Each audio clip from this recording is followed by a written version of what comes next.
I'm Christine Lisi. The Eagles agreed to a one-year deal with veteran linebacker Shaq Leonard, getting some much-needed linebacker relief. The Cowboys were the other team in the running for Leonard. The NFL is reviewing yesterday's sideline incident between 49ers linebacker Dre Greenlaw and Eagles head of security Dom DeSandro. The incident resulted in Greenlaw's ejection. DeSandro also tossed. The 49ers have emerged from the pack as the betting favorites to win the Super Bowl, 3-1 per ESPN bet, shortest odds any team's had this season.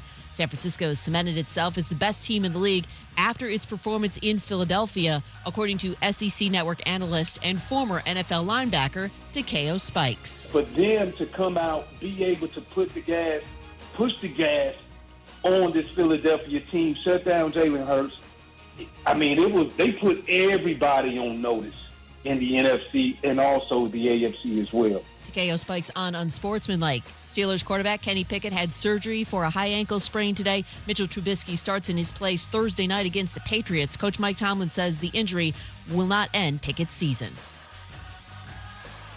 Hey, it's Michelle Smallman. Coming up Tuesday, have the Dolphins proven to be the best team in the AFC? And if not them, then who? It's Unsportsmanlike, 6 a.m. Eastern, right here on ESPN Radio, ESPN2, and ESPNU.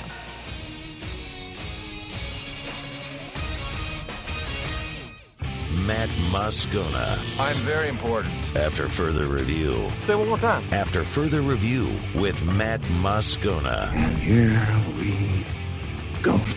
Live from the Mercedes-Benz of Baton Rouge Studios. That's right.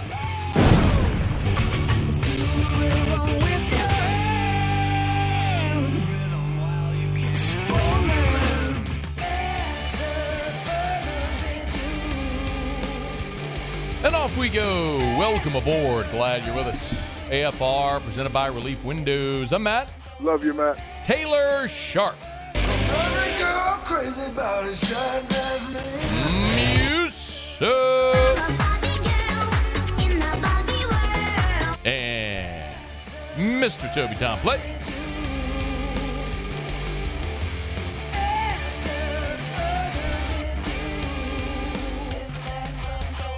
All right, we're here. Glad you are as well. Get out there and make it a good one. My God, was I excited to be here today. The College Football Playoff Committee sucks. LSU's headed to the ReliaQuest Bowl. Jaden Daniels is going to win the Heisman.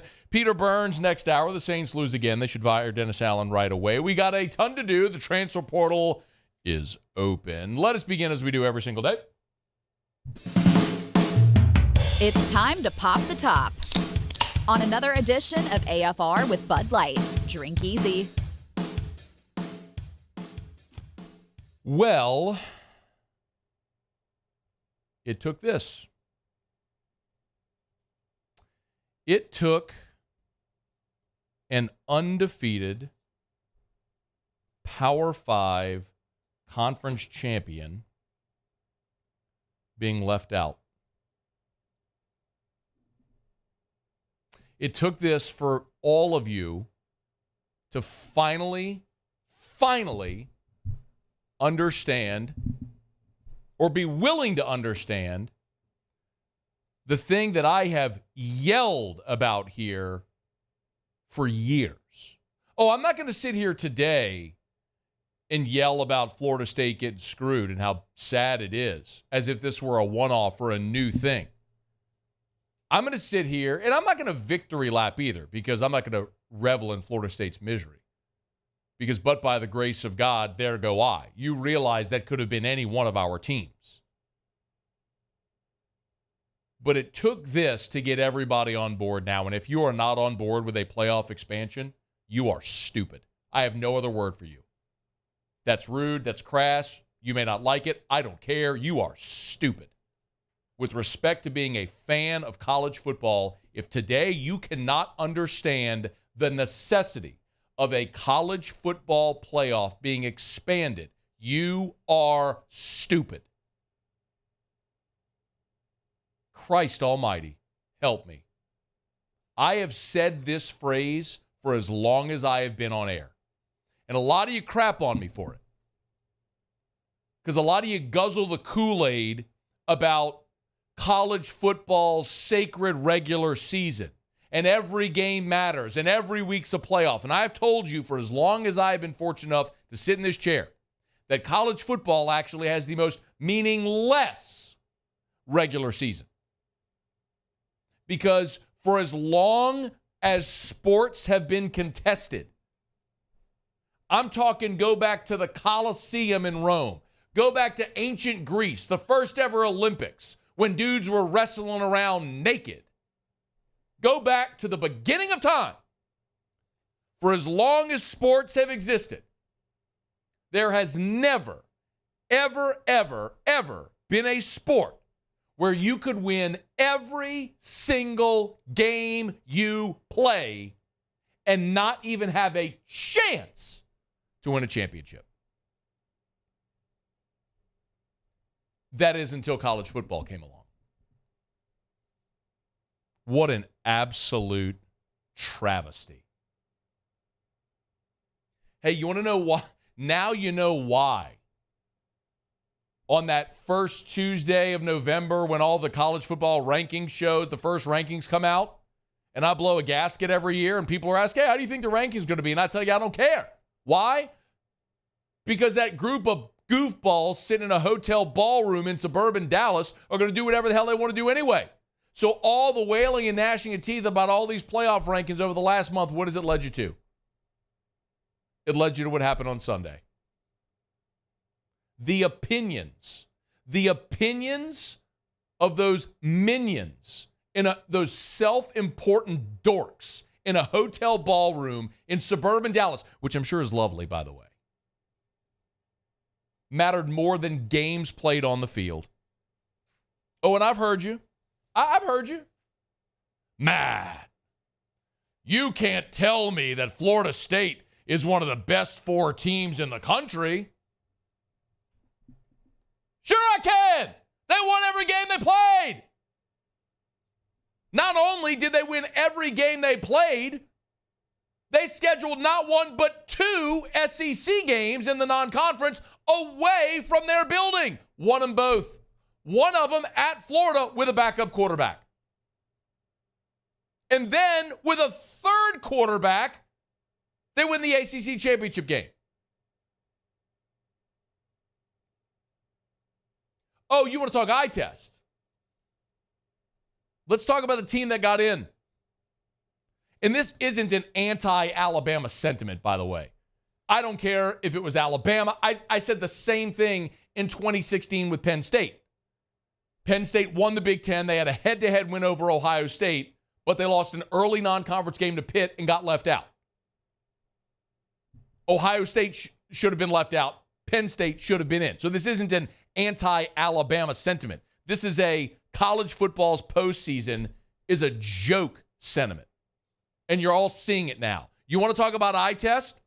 I saw Alabama back in September lose by double digits on its home field to Texas. Oh, but Matt, that was September. I also saw Alabama in September go to South Florida and eke past the Bulls 17-3. Oh, but Matt, that was September. I saw in October Alabama on its home field squeak past a miserable Arkansas team 24-21, an Arkansas team that finished 1-7 in the SEC. By the way, but Matt, that was October. I saw in November, 2 weeks ago, Alabama have to convert a 4th and 31 to beat an Auburn team that finished 6-6 and the week prior lost by 3 scores on its home field to New Mexico State. Don't you tell me about eye test. This isn't about eye test. This is and has always been about bastardizing college football's postseason, whoring it out for the highest bidder. That's what this is. It's what it's always been. Why do bowls exist? Answer that question. Why do bowl games exist? Do you know? Do you know why bowl games exist from the beginning? Money. It's what it's always been. Old men in ugly jackets parading around, masquerading as nonprofits to be able to line their pockets, and the schools get a kickback. The players get screwed. They get nothing. That's why players don't play in bowl games anymore. They finally realize they have the leverage. Why did the BCS come around? Because they realized they could make more money on a bigger TV contract. Why did we finally expand to 4? Because they realized the dollars got big enough on the TV contract they could make more money. Why are we going to 12? Not because Florida State got screwed, because they realized they found a way they could make more money. It's never been about the most equitable schedule, the best teams, the fairness. It's always been about money. Always. The powers that be that run the sport you and I love are ruining it and have for 150 years. And I feel really bad for Florida State. That's a chance at immortality for those kids. You work your whole life, you bust your ass. You get up, you go to two-a-days, you work out at 5 a.m., you go and you play every single week and you win every game, but because one player got hurt, a bunch of people in a ballroom are going to completely discredit everything you did this entire season because they think somebody was better. You know what? In 2014, everybody thought Bama was better than Ohio State. Here comes Cardell Jones. They beat Bama and win the national championship a week later, or 2 weeks later against Oregon. Last year, everybody thought TCU was better than Michigan. Excuse me, Michigan was better than TCU. TCU went and put it on Michigan last year. You want to go back? The 2000 national championship game. The great Florida State team. All they could manage in that game was a safety. Oklahoma beat them 13-2. 2002, Miami, that long win streak. They lose in overtime to Ohio State. Want to talk about win streaks? 2005, USC, 34-game winning streak. They lose to Vince Young in Texas. It's why you play the game. How are we possibly in a world where we are discrediting results on the field? Why did it take this moment for all of you to realize this? College football's regular season is not the most important. College football's regular season is a meaningless sham. Why even bother play the games if a bunch of people in a hotel ballroom in suburban Dallas are just going to make their own damn mind up anyway? That's where we are with college football. It's where we've always been with college football. And thankfully, next year, we never have to worry about this crap again. Oh, there'll still be those idiots in the ballroom, the self-important jacklegs determining who's going to be positioned where. But if you're undefeated, if you're a conference champion, if you're worthy, you'll at least have an opportunity to tee it up, kick it out, off, and go try to win a championship on the field instead of in a friggin' hotel ballroom. Want to remind you about this as well. And sometimes you have to be open to hearing a message to really get it. When Mike Leach was the coach at Washington State, his team was in the college football playoff rankings, and he said a lot of this same stuff. Give a listen. Hurts it as the mind-numbingly short-sighted notion that 4 teams for a playoff, somehow establishes something, and that's a very clever approach. I mean, that's such a brilliant approach. That's why everybody does it that way. Nobody does it that way. I mean, if we were so smart, wouldn't all the other sports say, I know what, let's have a committee, because why not? Because, we're American, we love committees. Let's get us a committee. Well, who should be on the committee? Well, I don't know. This guy's a good guy. Let's have him on the committee. Well, there's people on the committee that don't even have remote associations with football, nor have they at any level other than being a fan. But you know what? Let's have them on a committee. Why not? And then, it'd be fun. We'd go to that resort. We could talk. We could hang out at dinner. And then we'll decide which 4 teams should go. Because you know why? We don't need to solve this on the field. Because we're the ones that know. And then,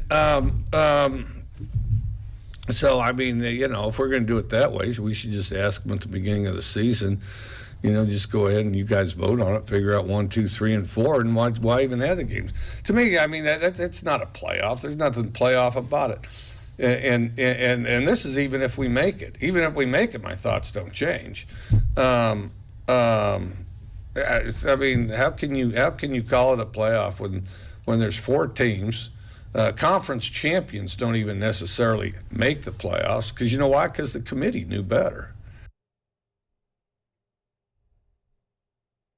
Mike Leach. He knew. Now all of you do as well. It's AFR. AFR. Brought to you by River City's 1 Hour Air, where they're always on time or you don't pay a dime. 752-0001, 752-0001, or 1hourbr.com. Spell it out, 1hourbr.com. You know where to find them. Hey, I want to remind you, time is ticking here.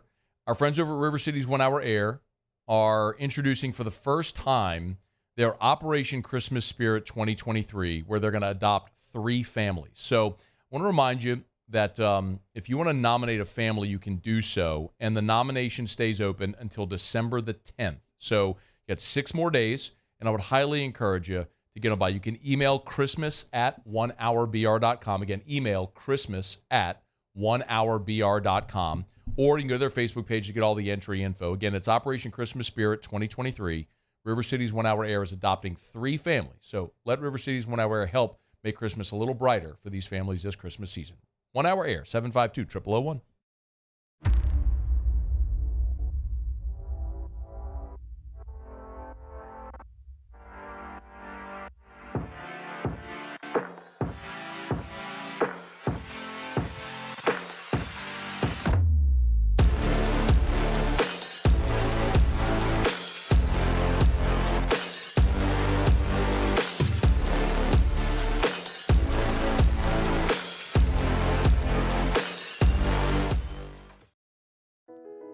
I've been doing business with Luba for 25 years.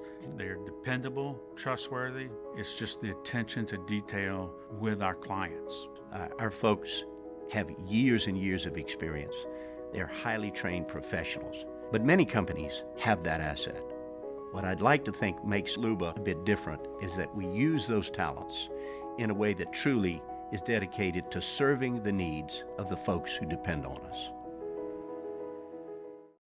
Dylan Cruz here to tell you about Six Rings Baseball and Softball Camp. If you live on the North Shore and play ball, go to Six Rings Camps with former LSU assistant coach Dan Canaveri. His knowledge is second to none, and your child will improve and have fun doing it. Camps are held at Coquille Park and Six Rings Academy in Covington with 4 sessions over the summer. Full day and morning only sessions are available from ages 7 to 13. Go to sixringsbaseball.com or call 985-206-9096. Learn the game to love the game.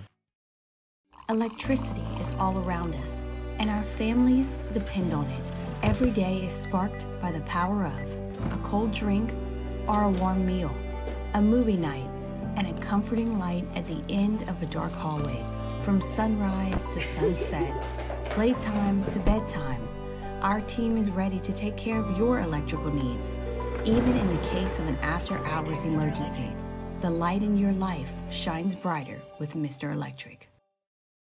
Hey, boat owners, check it out. It is the holiday season, which means it's time to buy yourself a gift by taking your boat to the next level with our friends at Front to Back Boat Service. Now is the perfect time to upgrade your boat and get it ready for that warmer weather, whether that's trolling motors, HD sonar, anything and everything. The Sherman family's been at it for 30 years, and Devin's going to take you through 30 more. Find them on Facebook at Front to Back Boat Service or go to fronttobackboatservice.com. At Relief Windows, we're more than windows. We're windows, doors, hardy plank, and vinyl siding. But our #1 product is always customer satisfaction. Visit us online at reliefwindows.com.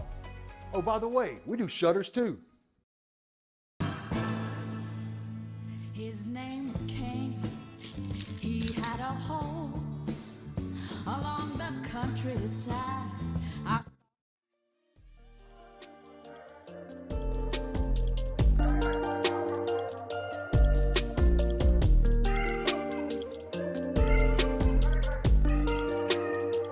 After further review with Matt Moscona, presented by Relief Windows. Windows, doors, siding. Call 288-8138 or visit reliefwindows.com. Well, certainly LSU was hoping for a better postseason destination, but it will be the ReliQuest Bowl, New Year's Day, 11 a.m. Central Time against the Wisconsin Badgers. Of course, Tigers and Badgers did a little neutral home and home back in 2014 and 2016. good opportunity to check in with our buddy Bill Schmid from 97.3 The Game up there in Milwaukee, also part of the Badger Football Radio Network. Bill, we appreciate it, man. Good to chat again. How are you? I'm fired up, man. I appreciate you having me on here. And you said that Tiger fans were hoping for maybe a little bit better draw. This is the best draw that Badger fans could have imagined 3 weeks ago. So two very different feelings about heading to Tampa on January 1st. Okay, why are Wisconsin fans excited about this one? Well, anything very warm weather, and the thought of potentially – there was a thought that it could be Detroit, and I mean, talk about a consolation prize there, or Pinstripe Bowl in New York. Didn't make a whole lot of people all that excited.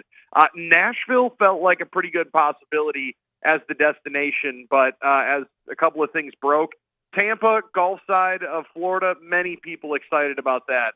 And plenty of snowbirds already down there wearing their Badger red. So many people excited about heading down to Florida. Wisconsin finishes 7-5, 5-4 in the league there in the first year under Luke Fickell. How did this end up being the draw for Wisconsin? Can you tell us how it played out from the Big Ten side?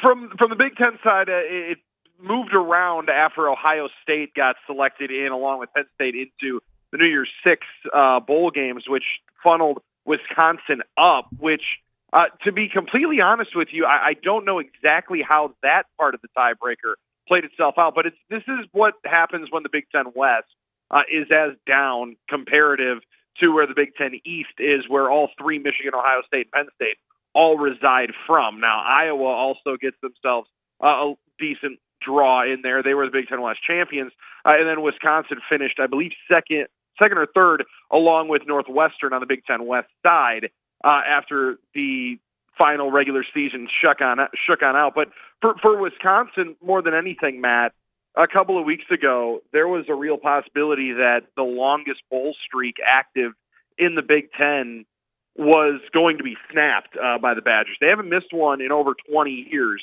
and take bowl games rather seriously. So a couple of weeks ago, there was some real questions. They had lost games to Northwestern and Indiana, two programs that you just can't lose to, and got thoroughly beat. So winning their last 2 weeks and being able to win two rivalry games, two trophy games, was a huge way for Luke Fickell to close out in year number one, which all cards on the table had been a really trying year. He admitted one of, if not the most difficult he's gone through in his coaching tenure. Yeah. And Bill Schmid's our guest, 97.3 The Game up there in Milwaukee, also part of the Badger Football Radio Network.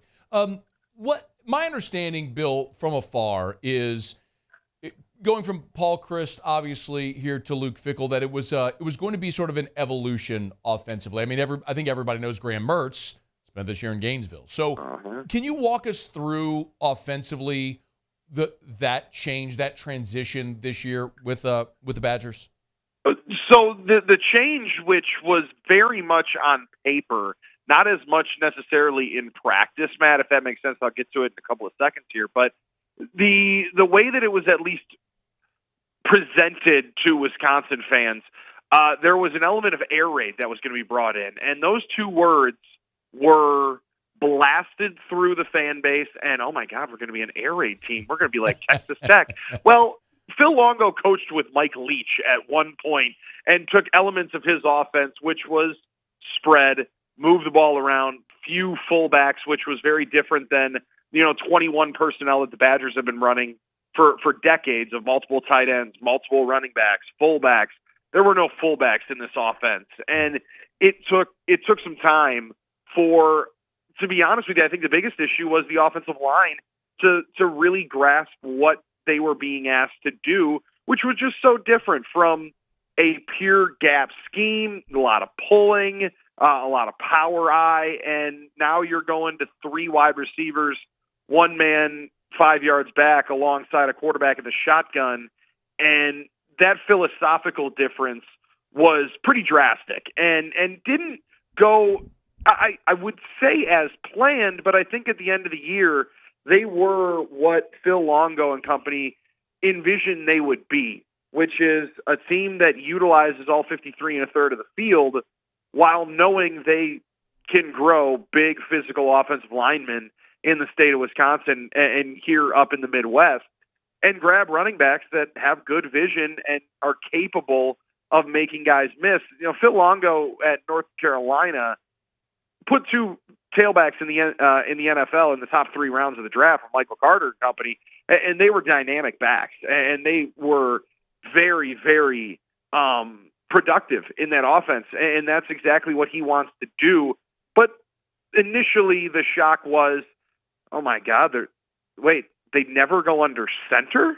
Guys, I would just like to see him go under center with, a wishbone backfield 1 or 2 times. That was completely gone. And if there were 1 to 2 tight ends in the formation, you were lucky. And Badger fans were still struggling to fully comprehend it, but towards the end of the year, it looked a little bit more like what I believe they have envisioned. And to be honest with you, what modern college football really has become. So that was a big step in changing what everything about your program really had been, because the identity had been power eye, power gap scheme, run the ball 45 times, and then maybe throw a deep cross on 3rd and 9, try and catch somebody off guard and run some play action. So very different from that standpoint. And Bill Schmidt's our guest here for a couple more minutes. 97.3 The Game up there in Milwaukee, part of the Badger Radio Network. We also, of course, it was all the from Barry Alvarez, Ron Dane, all the way through the list, and Paul Chryst. We all know what they were offensively. And defensively of late, it was, Jim Leonard, these great defenses that seemed like they were in top 10 every year. Well, Jim Leonard's like an analyst at Illinois now. What is Wisconsin defensively now? Into a 3-3-5 scheme, little different than their 3-4 that Jim Leonard had been running, which was really a college version of the Rex Ryan defense that had taken over the NFL. Jim Leonard played a dozen years in the NFL, mostly for either Rex Ryan or Rex Ryan disciples, and it brought that defense to the college level, and they were churning out outside linebackers into the NFL. Man, obviously T.J. Watt grabs the headlines, but Andrew Van Ginkel, who just had a massive weekend in the NFL this week. Nick Herbig just went this year. He was a top 90 selection. Vince Beagle really marred with injuries. You guys know him down in the New Orleans area. Zach Bond. Zach Bond as well. And these guys were really good high school quarterbacks, to be honest. Played against Watt and Bond when they were playing quarterback, just running over small kids in that realm, but taking extremely athletic dudes and teaching them how to rush the passer. They don't have that element this year, which is the real difference maker on their defense. But Hunter Waller is one of the Wisconsin playmakers on the defense who really is the shock and awe guy. He's utilized a lot more into a box safety look and have tried to compensate for the fact that they lost Nick Herbig, as I mentioned. Keanu Benton is playing really, really well for the Pittsburgh Steelers. He left a year early. They've missed those guys to be difference makers with 3 down. It doesn't look all that different, but what they've asked players to do is much different. And they're going to blitz. They're going to bring a lot of different looks. But most likely you're going to see 24 Hunter Waller around the football because they try to spotlight and give him as many opportunities to make plays as they can. Bill, is there any concern of or question of opt-outs for this bowl game? So they've had one already, and that's Braylon Allen. That was the least surprising decision that you could have told me and forecasted. A little bit surprising today. They end up losing a pair of wide receivers who have been highly productive in the old offense to the transfer portal. I don't know a whole lot about opt-outs. There's just not as many high-profile pro prospects, I think, on this roster. But definitely, Matt, they're going to be impacted by the transfer portal here before the bowl game. And I would assume right now, I believe their total is at 6 out.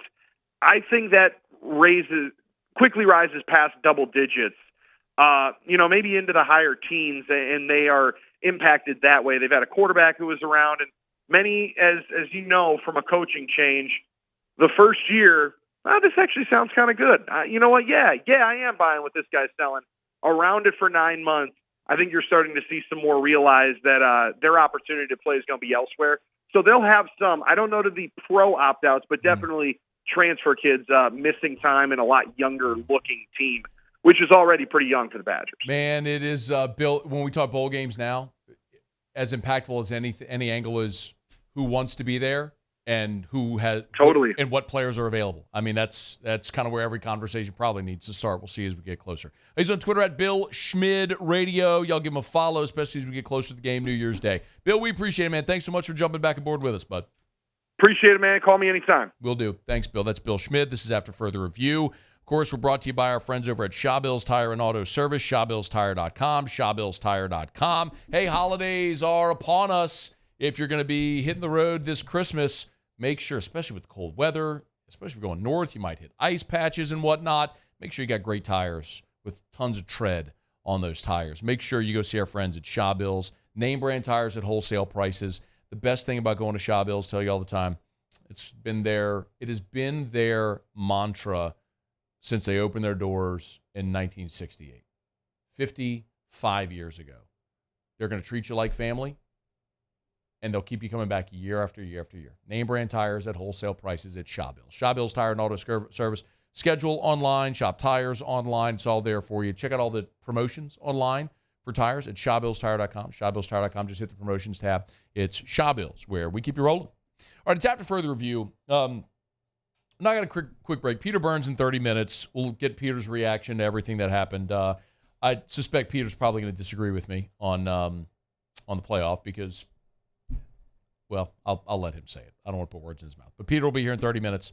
We'll appreciate Bill Schmid for being here. And I will get to Saints Lions. I'm putting that off for as long as I can. Yes, I think they should fire Dennis Allen today. Team quit on Dennis Allen in a desperate spot. And to get down 21-0 and to be lifeless and mistake-prone, they dug themselves out of that hole because they're professionals and they took pride in what they do. But they've quit on that coach, and he needs to be fired today. I'm not sure that Mrs. Benson's going to do it, but we'll get to more reaction to that coming up in about 30 minutes from right now. Okay, thanks for being with us. Let me knock out a quick break. We'll go around the SEC. By the way, Dennis Allen updates Derek Carr. We'll give you the absolute latest there when we return. It's AFR. AFR. Love telling you about Rouse's, the official supermarket of the New Orleans Saints. Rouse's.com. And hey, if watching the New Orleans Saints is driving you to drink, get by Rouse's because they got a great selection. You want beer, they got it. You want whiskey and all the holiday libations, they got it over at Rouse's, of course. And wine this holiday season. Hey, remember at Rouse's, you can mix and match. So if you want to try different unique wines, interesting wines, you can do so. Great time to mix and match and to save when you do. And also, as we get closer to the holiday and the new year, remember all your bubbles. You can get them there as well at Rouse's. The official supermarket of the New Orleans Saints. Go to Rouse's.com. You can download the Rouse's app. Remember, when you mix and match, when you buy 4 bottles or more, you save 10%. So mix and match your wines. You try different things. And buy 4 or more and save more. That's at Rouse's, the official supermarket of the New Orleans Saints. Rouse's, this feels like home. Bayou Ford has the new inventory to get you in a new Ford truck or SUV today. Or customize your next vehicle just the way you want it. All new Bayou Ford vehicles come with a 1 million mile powertrain warranty.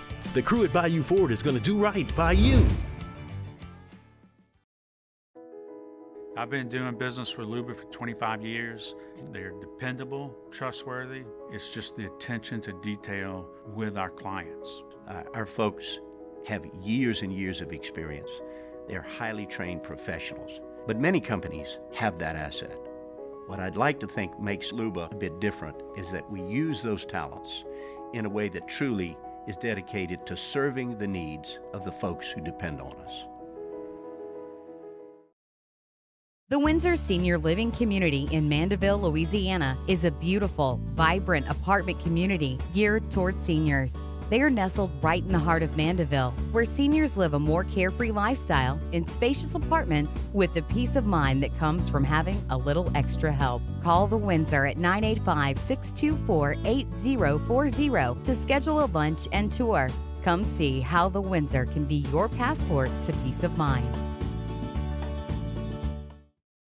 Dylan Cruz here to tell you about Six Rings Baseball and Softball Camp. If you live on the North Shore and play ball, go to Six Rings Camps with former LSU assistant coach Dan Canaveri. His knowledge is second to none, and your child will improve and have fun doing it. Camps were held at Coquille Park and Six Rings Academy in Covington with 4 sessions over the summer. Full day and morning only sessions are available from ages 7 to 13. Go to sixringsbaseball.com or call 985-206-9096. Learn the game to love the game.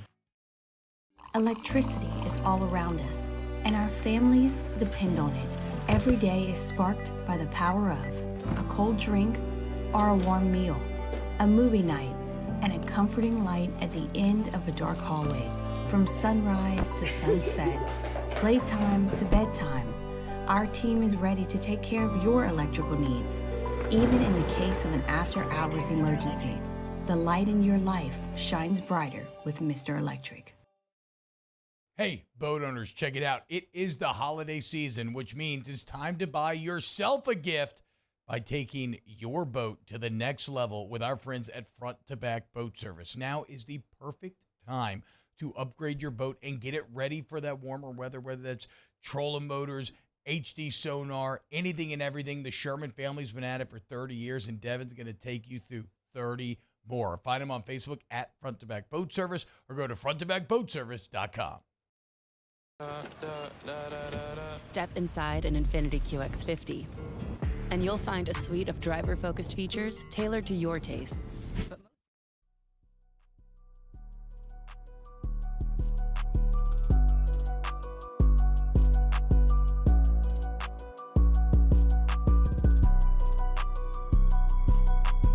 After further review with Matt Moscona, presented by Relief Windows. Windows, doors, siding. Call 288-8138 or visit reliefwindows.com. Focus on getting the win this week. You know, we got Carolina coming in here, divisional opponent. You know, we're making corrections that we need to make, but we're not spending a whole lot of time looking in the rearview mirror. We're looking out the front windshield and what's ahead of us, and those are the things that we can control. Dennis Allen on his message to his team amid a 3-game losing streak, and with the Falcons' win against the Jets, the Saints' eyes on the playoffs continues to grow dimmer by the day. We're glad to have you aboard with us here. Of course, part of the loss Sunday to Detroit was the fourth quarter injury to Derek Carr, where he re-injured that AC joint in his shoulder and also has now entered the concussion protocol. Now, this is the second time in the last month that we've seen Derek Carr go into the concussion protocol. And so I feel like I need to reiterate now the same thing I said a month ago, which is on a human level, on a strictly human being level, I sincerely hope Derek Carr is okay. He seems like a good man, husband, father, Christian, human, all those things that matter vastly more than anything you'll ever do on a football field. So, just to make it abundantly hope Derek Carr is okay, and 2 concussions in a month is scary. So that's first and foremost. Now, put that in a box on a shelf. Let's talk just from a football perspective what this means for the Saints. Dennis Allen on Monday did give an update on Derek Carr's injury. He's in the concussion protocol, but he was also being evaluated for, rib injury. We don't have all the results back on that, but the shoulder seemed like it came out fine. So, look, we'll evaluate him as we go throughout the week to see what his availability will be. If you remember when Carr was injured the first time with the shoulder, he didn't practice at all that week and still played in the game. Tough dude. I think we all can respect that tremendously. So, based on what Dennis Allen is saying there, it would suggest that if the shoulder's not bothering him and he clears concussion protocol, Derek Carr is going to want to play. Now, Allen was asked about what I just alluded to. This is Carr's second time in the protocol here in the last month. Of course, it's 3 games, but it's been 4 weeks because you had to bye. Here's what DA said about the recurrence of the concussions. Yeah, well, look, I think that's really kind of in the hands of the medical people in terms of where we're at with that. And so I think John Amos does a really good job. He's pretty conservative in those things. So we'll go through the protocol and listen to what the doctors tell us and see where we're at. I think it's worth mentioning again, there are standards that you have to clear with concussion protocol. It's not like a shoulder where if you're banged up and you want to try to give it a go, you give it a go. With the concussion protocol, like there are benchmarks and standards, and you have to clear those to be able to be cleared to play. So we'll see if Derek Carr is able to meet that standard before this Sunday's game against the Carolina Panthers. It's another home game for the Saints. It's been a minute since the Saints have won a game. They haven't won since they beat the Bears in the Dome. So you're talking about a month since the New Orleans Saints have won a football game, and it feels like forever. And the negativity around the organization continues to build. And I don't blame everyone that's frustrated. You have every right to be. What is salvageable when you're effectively 2 games behind Atlanta with 4 to play is tough to see because, yes, in the win-loss column, you're 1 game back, but Atlanta's got a tiebreaker over you because of their division record. So if there's a silver lining for New Orleans, 3 of your 4 remaining games are divisional games. If you go on a run here, you could get hot, and who's Atlanta to think that they're going to make a run or would be not vulnerable to some type of regression. So that's the nature of it when you're in an awful division, and the Saints are part of the worst division in football. But, boy, coming out of Sunday, it leaves you just little, if any, confidence at all. So I want to give you a full reaction to Saints lines. We'll do that coming up here in 30 minutes from right now. Peter Burns in 20 minutes from right now. We'll get to our What We Learned in just a second. We're always brought to you by our friends at South Point Volkswagen, southpointvw.com. New and certified pre-owned in Baton Rouge and online at southpointvw.com. Of course, Sign Then Drive is going on right now, y'all. Airline just north of Highland. Remember, with Sign Then Drive, 0 down, 0 due at signing, no first month's payment, no security deposit. It's that easy. You want to drive away in a brand new vehicle? You want to get a new vehicle for Christmas with a big bow on it? You can do it. South Point Volkswagen can help. They're at Airline just north of Highland and online at southpointvw.com. Hey, shout out to our friends in Lafayette and Lake Charles. Southwest Volkswagen services you there. But remember, our state's largest volume Volkswagen dealer is South Point Volkswagen, southpointvw.com. South Point Volkswagen, what's your direction? Okay, we do it every day about this time. Let's go around the SEC. Around the SEC, presented by Gulf Coast Office Products, excellence in imaging solutions. All right, let's just run through the SEC Bowl assignments. Muse and Taylor, let me know if y'all have any reaction to any of this stuff. So we obviously saw that Alabama made the college football playoff. I gave you my take on that to begin with. And then 3 New Year's 6 bowls. Any surprises? Ole Miss is going to play Penn State in the peach. Georgia plays Florida State in the orange. And Missouri gets in against Ohio State in the cotton. Anything stand out? Any interesting? I mean, the Orange Bowl, obviously, just because, first of all, what a slap in the face to Florida State to be left out. And then, hey, your consolation is the Georgia Bulldogs who just saw the 29-game win streak ended. Who's going to play in that game? It's a great question as well. What players from either of those teams are going to play? Did you see the? If you're Jared Verse, are you playing in that game? Not really. Hell no. I mean, if you're Keon Coleman, are you playing in that game? Hell no. Who's playing in that game? You're Braden Fisk. You playing in that game? Brock Bowers? You playing in that game? Hell Bingo. No. Sorry, Taylor. Go ahead. Did you see the? It was the Zoom conference between Kirby Smart and Mike Norvell. They both had scowls, and it was like, let's play a game. Who wants to play in this bowl game less? I wonder. So I saw that it was the still shot, but it was one of those things. Like, I wonder if someone was just opportunistic and screen grabbed a moment where they were both just like sleepily not. Yeah. I mean, what coach is actually like giddy and smiling to be on the Zoom call? But you're right. That still shot, if you haven't seen it yet, you can find it on social media. It's Kirby Smart and Mike Norvell on a Zoom, and both of them just look like they hate the world. And I don't blame them. I mean, both of them overnight saw their dreams of playing for a national championship. Missouri in the cotton against Ohio State is really interesting, too, because Missouri is going to be extremely up for that game, and half of Ohio State's team's in the portal today. Yes. Like who's going to play quarterback for Ohio State? That's going to be really interesting, too. For those that missed it, Ohio State quarterback Kyle McCord entered the portal today. We are going to talk some portal at the top of hour 3, and there is one Ohio State Buckeye that I do believe is probably a favorite to land at LSU. We'll get to that. In the Texas Bowl, Texas A&M against Big 12. Why is this not updated? What do you mean? This just says Texas. I'm at the SEC's website. It just says Texas A&M against Big 12. Well, it's Oklahoma State. I need to get to a different page. What in the world is the SEC doing? Texas A&M's going to take on the entire Big 12. I don't like their chances. The whole Big 12 conference. Is the SEC too busy still fending off all of the fights with Alabama getting in that they didn't update the website to see who's going to be playing these bowl games? Could be. Very, very much could be there. Wow, that's interesting. God, give me. Yeah, so it's Texas A&M and Oklahoma State in the Texas Bowl. Oh, my God. What in the world?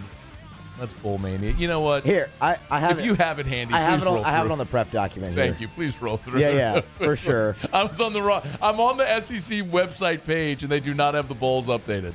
Just that Tennessee's playing Iowa.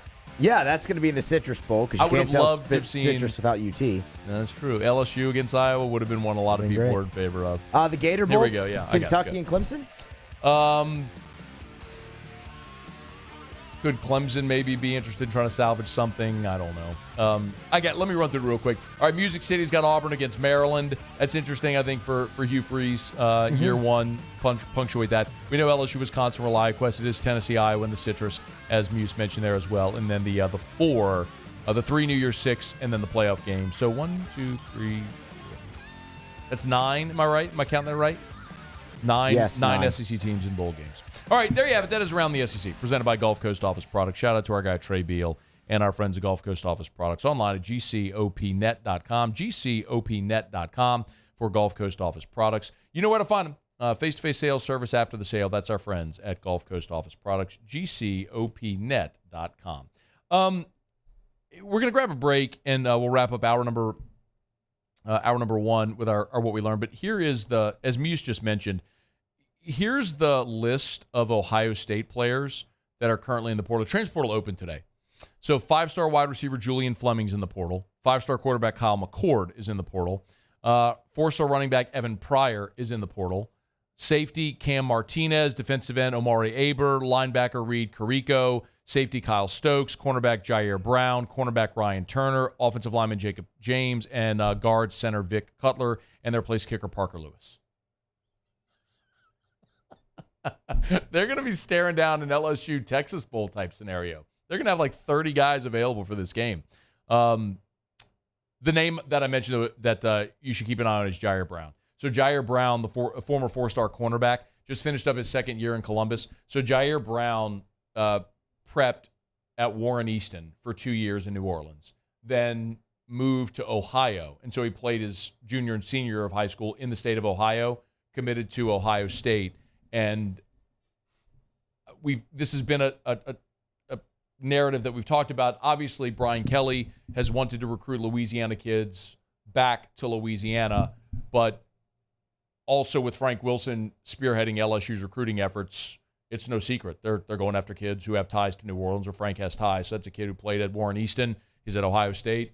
Bring him home. You need cornerbacks. Keep an eye on Jair Brown because I think there's a really good chance he could end up back in New Orleans or back in Louisiana. Okay, let me knock out. Quick break. Wrap up hour number 1 next. AFR. Brought to you by Clegg's Nursery. I was chatting earlier today with Miss Teresa over at Clegg's. They do still have a good selection of fresh cut Christmas trees. So if you're thinking about a Christmas tree and you want a real tree instead of the fake stuff, you can get it at Clegg's. They still have a good selection. So get by any of the 4 Clegg's Nursery locations to get your Christmas tree. You know, the closer we get to Christmas, the more picked over the trees are. But you still got a good inventory at Clegg's, so get on by. If you do want a pre-lit tree, they've got a good selection of those as well. The artificial pre-lit trees that you can get at Clegg's. They look great, and honestly, sometimes you can't even tell they're not real. So you can get them by at Clegg's Nursery. Easy to set up, no mess, all that stuff. They got a tree for every room in the house at Clegg's Nursery. Poinsettias, they're looking great. The best selection anywhere, an outstanding selection of poinsettias, fresh from the greenhouses, with new shipments basically every single day. So get on by and decorate this Christmas at Clegg's Nursery. Buy local, shop local at Clegg's Nursery.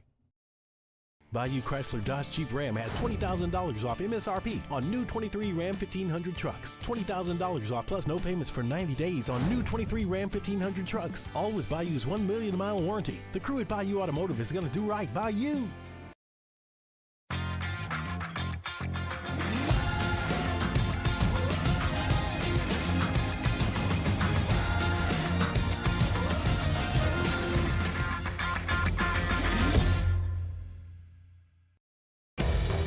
Relentless reporting gets results. I'm never going to stop until we get the answers you need.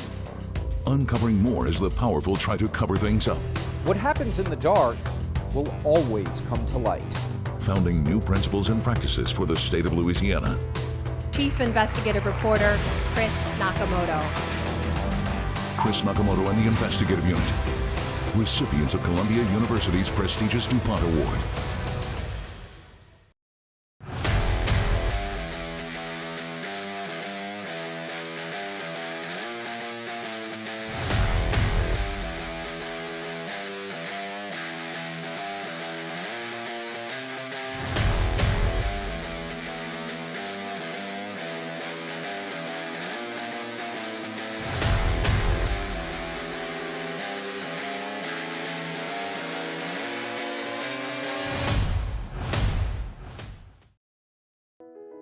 I've been doing business with Luba for 25 years. They're dependable, trustworthy. It's just the attention to detail with our clients. Our folks have years and years of experience. They're highly trained professionals, but many companies have that asset. What I'd like to think makes Luba a bit different is that we use those talents in a way that truly is dedicated to serving the needs of the folks who depend on us. Dylan Cruz here to tell you about Six Rings Baseball and Softball Camp. If you live on the North Shore and play ball, go to Six Rings Camps with former LSU assistant coach Dan Canaveri. His knowledge is second to none, and your child will improve and have fun doing it. Camps were held at Coquille Park and Six Rings Academy in Covington with 4 sessions over the summer. Full day and morning only sessions are available from ages 7 to 13. Go to sixringsbaseball.com or call 985-206-9096. Learn the game to love the game. Electricity is all around us, and our families depend on it. Every day is sparked by the power of a cold drink or a warm meal, a movie night, and a comforting light at the end of a dark hallway. From sunrise to sunset, playtime to bedtime, our team is ready to take care of your electrical needs, even in the case of an after-hours emergency.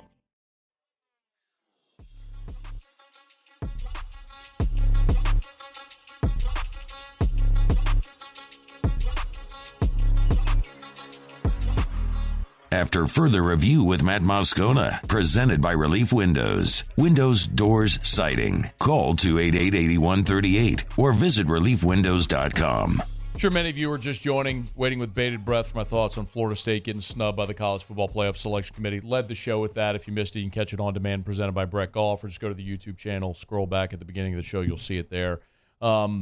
It's an absolute, it's disgusting. I mean, we've gotten to a point where results on the field don't matter. People's opinions matter more than results on the field. I'm not surprised in any way. It's not an anti-Alabama take. It's just a college football take. It's the state of it. But we move forward. Peter Burns of the SEC Network will be here in 10 minutes from right now. We'll recap this weekend, and we'll look ahead to the SEC in the bowl games and the college football playoff, the New Year's Six.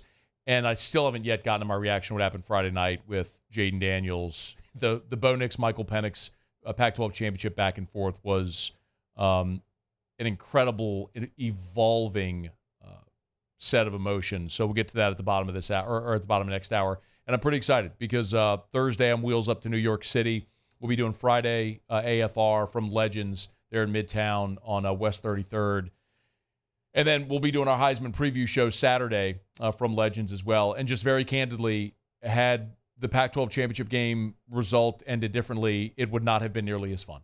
But it's going to be awesome because Jaden Daniels is going to win the Heisman Trophy. I'm excited to be there, and our coverage is presented by Acura of Baton Rouge and Insurance Network of Louisiana. So we're looking forward to getting up there for the Heisman ceremony this weekend. Well, I got a minute here before we wrap up the hour. I just wanted to quickly get a thought on this.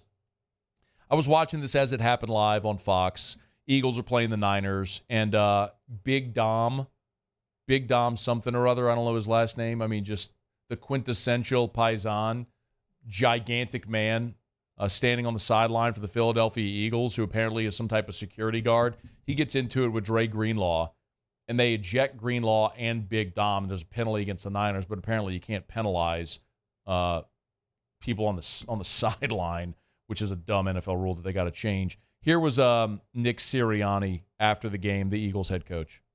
Just saying that just knowing we had to move on and play the next play, So and that's all we were trying to do in that scenario is move on, getting the ball down inside the 10 or the 12-yard line or something after the personal foul, and just regrouping and get everybody going and play the next play, just like we do when we have a bad play, a good play, bad game, good game. We're gonna have to pick ourselves up off the mat just this week, going into this week as well. Okay. Yeah. So he says nothing. Kyle Shanahan rightfully was pissed. So you're in this giant game with the Eagles and the Niners. It's a rematch of the conference championship game last year, and some giant dude on the sideline with an earpiece decides that he doesn't like that Dre Greenlaw tackled a receiver, Devontae Smith, hard on the sideline. So he goes and gets in Dre Greenlaw's face. Dre Greenlaw shouldn't have just swiped at Big Dom's face. He should have cleaned his clock, should have closed fist punched him and knocked his ass out is what he should have done. Why? And I've had people go, well, he's a security guy. He's a security guy to make sure, like, unruly media don't cross the white line where they're not supposed to into the bench area. So dopey fans who try to run onto the field, yeah, you get them out of there.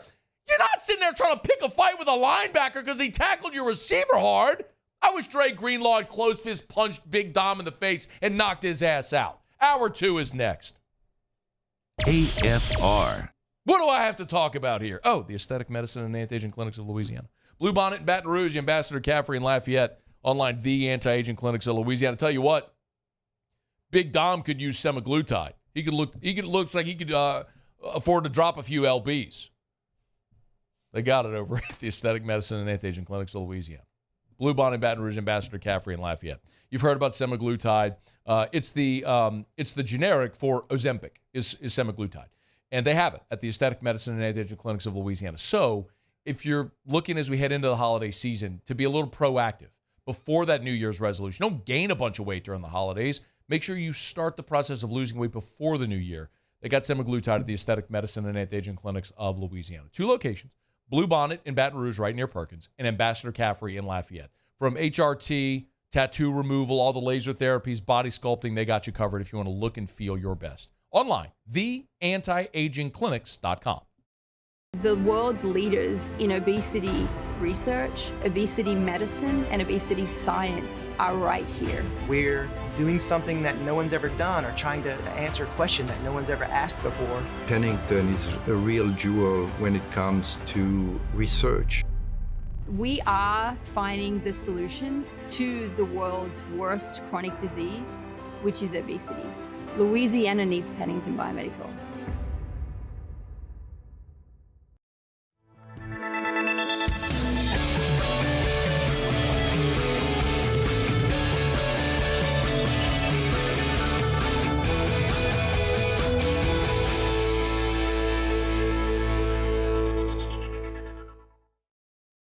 Hey, boat owners, check it out. It is the holiday season, which means it's time to buy yourself a gift by taking your boat to the next level with our friends at Front to Back Boat Service. Now is the perfect time to upgrade your boat and get it ready for that warmer weather, whether that's trolling motors, HD sonar, anything and everything. The Sherman family's been at it for 30 years, and Devin's going to take you through 30 more. Find them on Facebook at Front to Back Boat Service or go to fronttobackboatservice.com.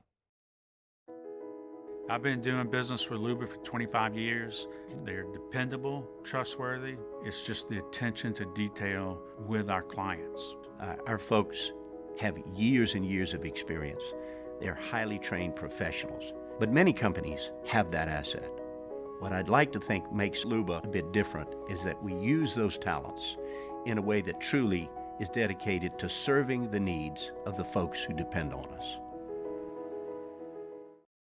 Dylan Cruz here to tell you about Six Rings Baseball and Softball Camp. If you live on the North Shore and play ball, go to Six Rings Camps with former LSU assistant coach Dan Canaveri. His knowledge is second to none, and your child will improve and have fun doing it. Camps were held at Coquille Park and Six Rings Academy in Covington with 4 sessions over the summer. Full day and morning only sessions are available from ages 7 to 13. Go to sixringsbaseball.com or call 985-206-9096. Learn the game to love the game. Electricity is all around us, and our families depend on it. Every day is sparked by the power of a cold drink or a warm meal, a movie night, and a comforting light at the end of a dark hallway.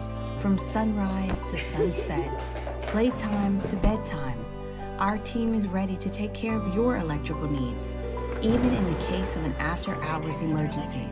The light in your life shines brighter with Mr. Electric.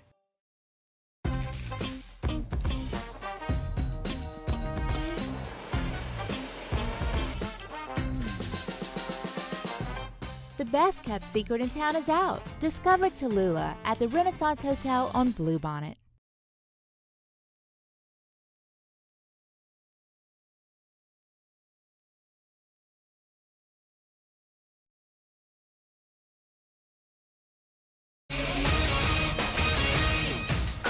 I'm Christine Lisi. The Eagles got the linebacker relief they'd been looking for, signing former Colts All-Pro Shaq Leonard to a one-year deal. He's opting for Philly over Dallas. The NFL's reviewing yesterday's sideline incident between 49ers linebacker Dre Greenlaw and Eagles head of security Dom DeSandro. The incident resulted in Greenlaw's ejection. DeSandro also tossed. After making a statement in their road route of the Eagles, the 49ers, the betting favorites to win the Super Bowl, 3-1 at ESPN Bet. Shortest Super Bowl odds for any team this season.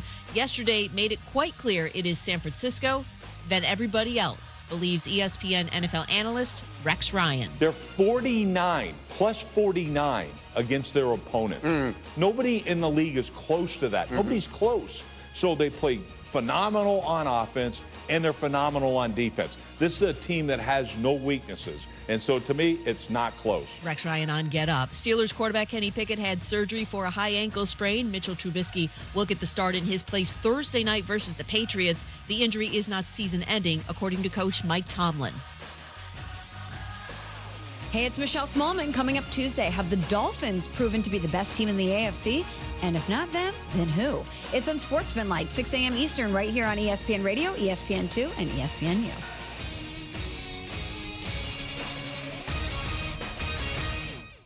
Matt Moscona. I'm very important. After further review. Say it one more time. After further review with Matt Moscona. And here we go. Live from the Mercedes-Benz of Baton Rouge Studios. That's right.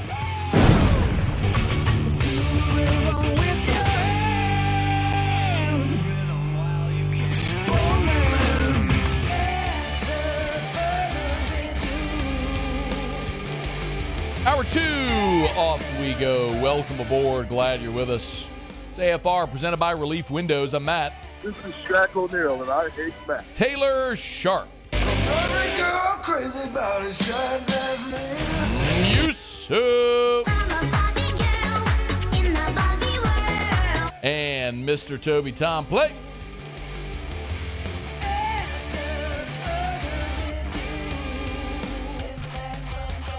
And as we do every Monday during the college football season, we visit with our buddy Peter Burns from the SEC Network. Unsportsmanlike conduct. Number 11 of the defense, throwing the LSU player's shoe 20 yards down the field. I love visiting with Pete every week, although I'm really a little nervous about this one. Not nervous, just anxious, probably a little disappointed. Peter, how are you, man? Is it like first date? Like I catfished you, like you're anxious, you're nervous, you're looking forward to meeting me, and then you see what I look like, and you're like, okay, it's going to be a quick dinner. Is that why you're disappointed? Talk to me. What am I missing here? No, it's more like when you know you're going to have to do something to someone you care a lot about, and you're not excited to have to do it, but you know it's the right thing.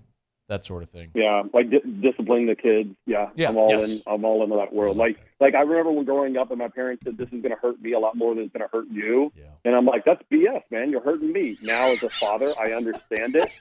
and now, Moscona, I feel like you're about to give me. I'm not angry with you. I'm disappointed in you, and that's completely worse. Why is it? I'm an Enneagram 8, so I'm very much angry with you. I'm going to be angry with you. We'll bring it, you loser. What do you got? I am so disgusted by what happened with Alabama getting in the playoff, and I know you're going to go to bat for the committee's decision. Well, let me not put words in your mouth. What is your reaction to the committee's decision? I'm disgusted by the committee's decision that they followed their own protocol. Oh God! What? I mean, that's. These are the rules you sign up for, right? Like this is the world that you sign up for. I'm disgusted that we sit there and go Jordan Travis, who again, I hated him as a competitor because he was so damn good and what he did to LSU the last 2 seasons. And I hated it even more for what happened. I mean, his tweet that says, "I wish I would have broken my leg earlier in the year or ankle earlier in the year to give this team." I mean, like I'm like, what a gut punch, right? And I mean, what did they do? You asked them to go undefeated. They did that. You asked them to schedule a real team. They did that in their opener. And the committee, using their rules and guidelines, said, "Hey, man, that's just not good enough." At that aspect of it, as a college football fan, it sucks. There's no other way to put it.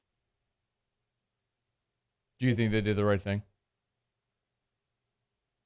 Their protocol, yes, they did.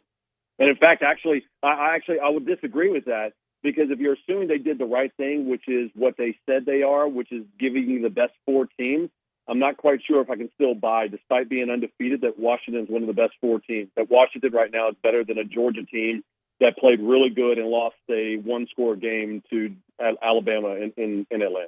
Why do we even bother playing games, Pete? I understand. I mean, again, this is the committee that we've had for the longest time. And the thing is they're extremely lucky, because we could have been having these conversations a bunch of other years, right? Think about this. There's only been 2 years of real, true controversy. It was the first year where they decided to put Cardell Jones in Ohio State after winning 59-0 against Wisconsin. Yeah. And guess what? They got it right. They got it right. Did they? And so they went 59. They won the whole thing, did they not? Do you remember the team that got booted? Baylor and TCU, correct? TCU was second in the penultimate poll. Second. But the committee had a conundrum because Baylor and TCU had the same record. Baylor had won the head-to-head, but TCU was clearly a better team over the course of the season. Baylor was better on the day they played. And so instead of putting Baylor in, they said, forget it. We got a convenient escape hatch. Let's just put Ohio State in because they won 59-0. What if we had gotten to see TCU in that playoff? We don't know. We never will. And that's part of whenever everybody signed up for it and says all the Power 5 conferences and the independents and the Group of 5, whatever, they said, hey, just so y'all know, y'all come over here and want to participate and get this money for the college football playoff. I'm letting you know, before you step into this nightclub, there are rules. And part of the rules is that there is only 4 tables, and we got 5 Power 5 conferences. We got all these other conferences. Y'all cool with that? Everybody's like, yeah, we're good. Let's walk in. All right, just so you know, part of our principles is that if you got a player that's injured early in the season and he comes back, we're going to take that into account. But if a player gets injured, okay, and he can't play and you don't look great afterwards, we're going to take that into account as well. Y'all good with that? Yep, we're good. All right, where's the money? Okay, yeah, we're good. Here we are right now. Peter Burns is with us from the SEC Network. He's on Twitter at Peter Burns ESPN, courtesy of Blue Delta Jeans.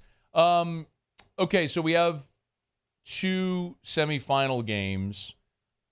I don't know, man. It actually seems like it's really easy to me anyway. I feel like we're headed for a Bama-Texas championship. Do you agree?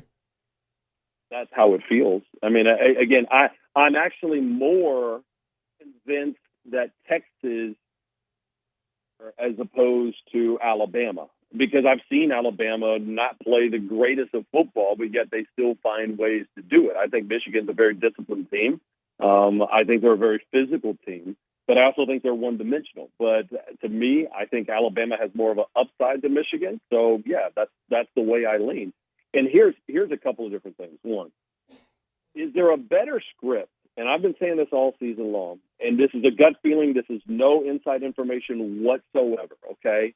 That I've always had this sneaky suspicion that this is Saban's last year. And maybe it's wishful thinking as an LSU fan, and it's not wishful thinking as a media member, because I love watching him. He's the greatest coach in the history of the game. He proved that over on Saturday with some of the adjustments that he made.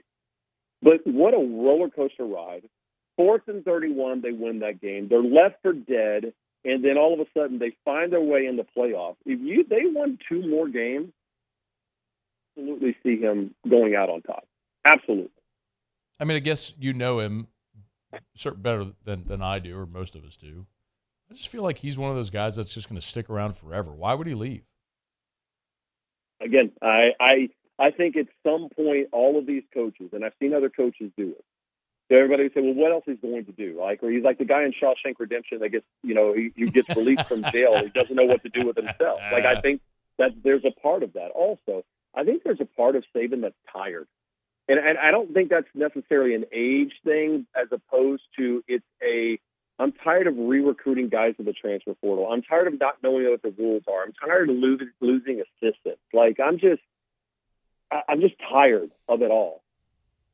And if he was to add one more, I don't know. I just don't think it's out of the realm of possibility that this would be his last run whatsoever.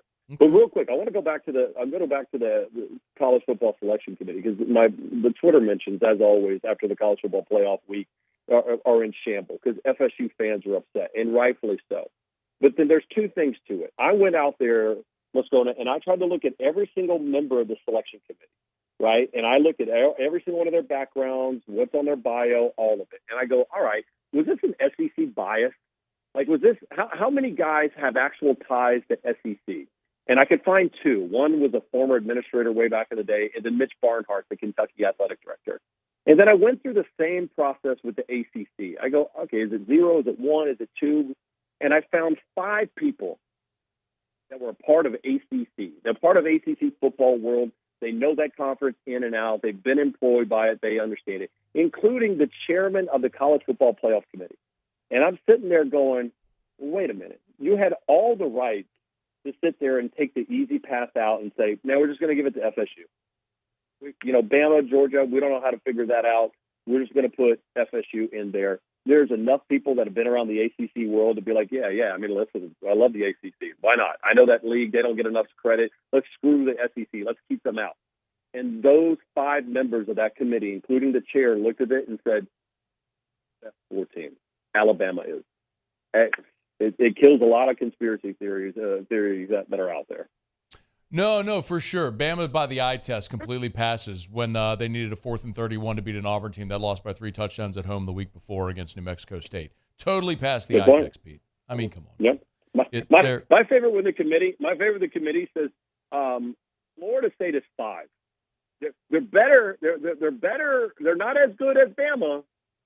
They're ahead of Georgia. I was like, man, that's a fine needle to thread, my friend. All right. Needle to thread. What bowl game among SEC teams are you most interested, excited, has the most appeal? If I said outside of the playoff games. The playoff game, it's clearly FSU and Georgia. I mean, as we continue down this path of like, all right, does Carson Beck come back and play? What is Brock Bowers going to do? Keon Coleman, the talented wide receiver from Florida State, what's their motivation? If Florida State wins, do coaches who think that they got wrong for winning all the games, do they vote them as a national champion and split the vote? Kind of a diet version of what happened with UCF a couple of years ago, right? Like, so I'm intrigued with all those storylines, truthfully.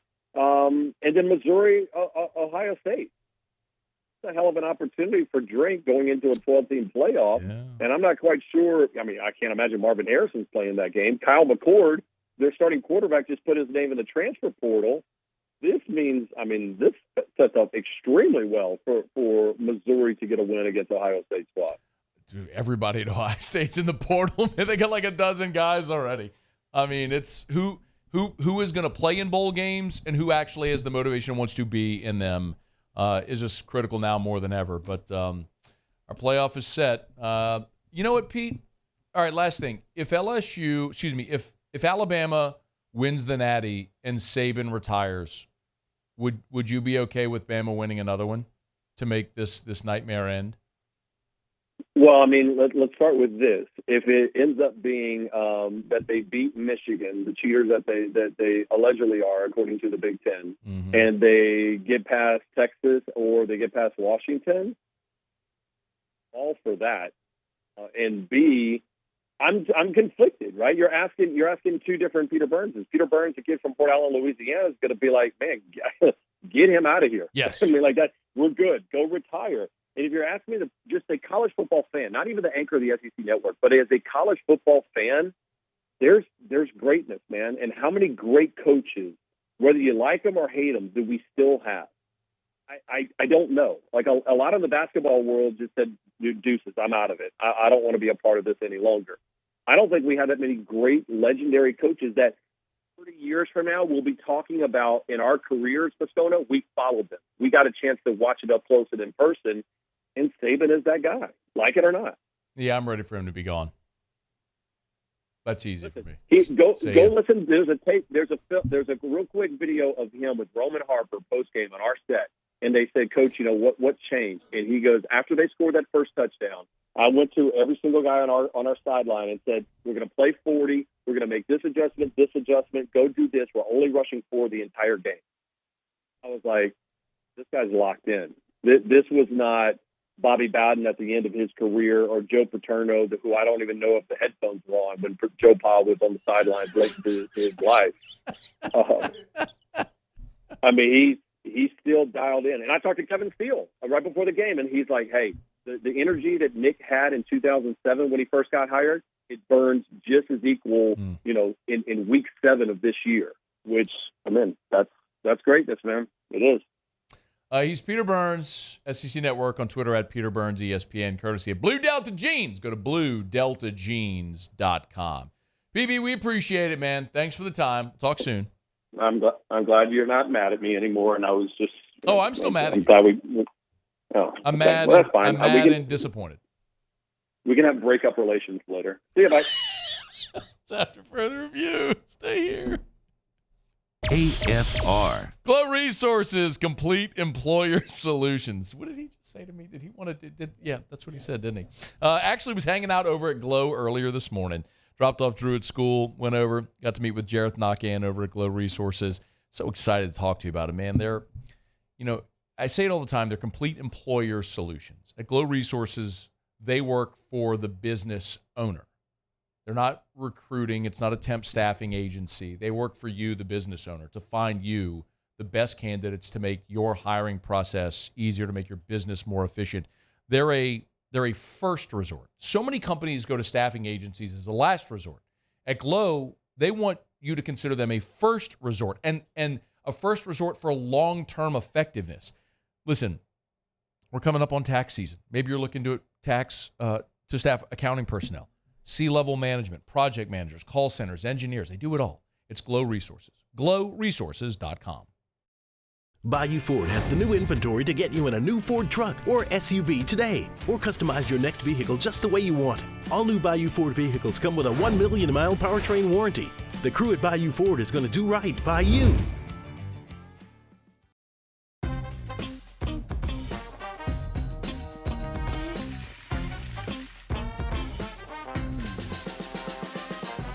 The best kept secret in town is out. Discover Tallulah at the Renaissance Hotel on Bluebonnet.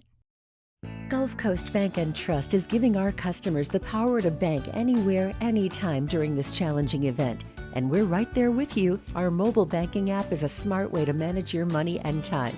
Gulf Coast Bank and Trust, the bank that cares about you. The importance of doing this Fortified program and offering it to people down here is, number one, the only real chance you're going to get to do this is when you put on a new roof or build new. And through companies like HUDCO, who's kind of leading the way in this thing, it's going to offer the customers a huge advantage in the insurance market and the price of their insurance. We're not looking to make a fortune off fortifying. We're trying to give you a better product than our competitor at the moment. I'm trying to do something that he can. I'm trying to give you something better. So a lot of these insurance jobs, you're getting a re-roof, you're only paying your deductible. Let's sit down and talk about the Fortified and let's see what it does to your insurance premium. You're getting a steal. Yeah. You're getting a brand new roof and a Fortified certificate for your deductible, essentially. I think we're rocking and rolling.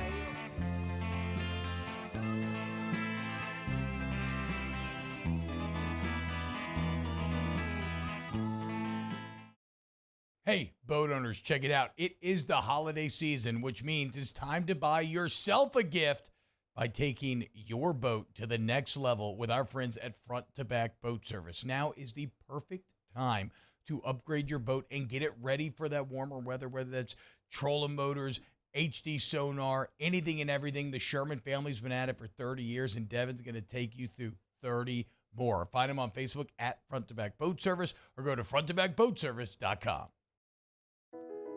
I've been doing business with Luba for 25 years. They're dependable, trustworthy. It's just the attention to detail with our clients. Our folks have years and years of experience. They're highly trained professionals. But many companies have that asset. What I'd like to think makes Luba a bit different is that we use those talents in a way that truly is dedicated to serving the needs of the folks who depend on us. At Relief Windows, we're more than windows. We're windows, doors, hardy plank, and vinyl siding. But our number one product is always customer satisfaction. Visit us.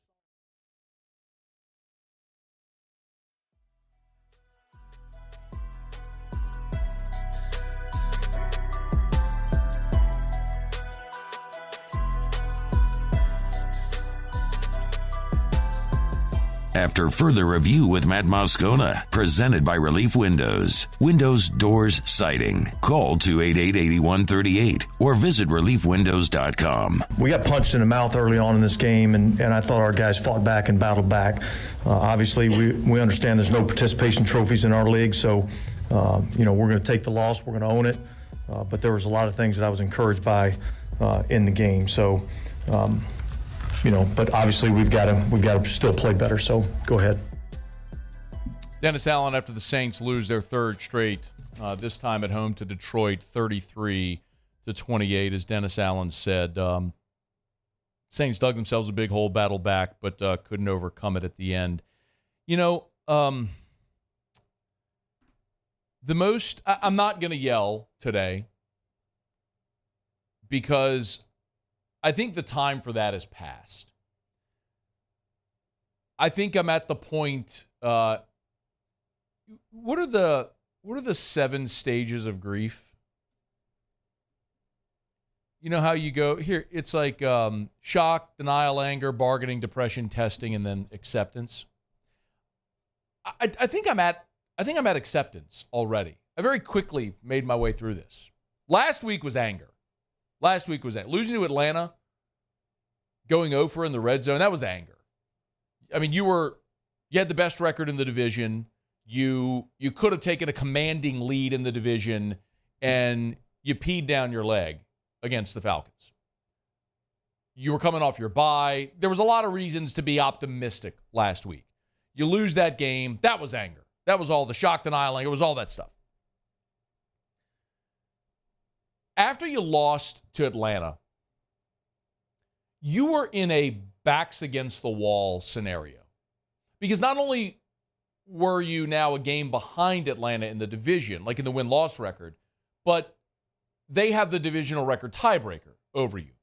So if you had to go win to keep pace, right? You had to go win. And you had to have urgency because you're running out of time. Going into yesterday, you had 5 games remaining, 3 of them in the division.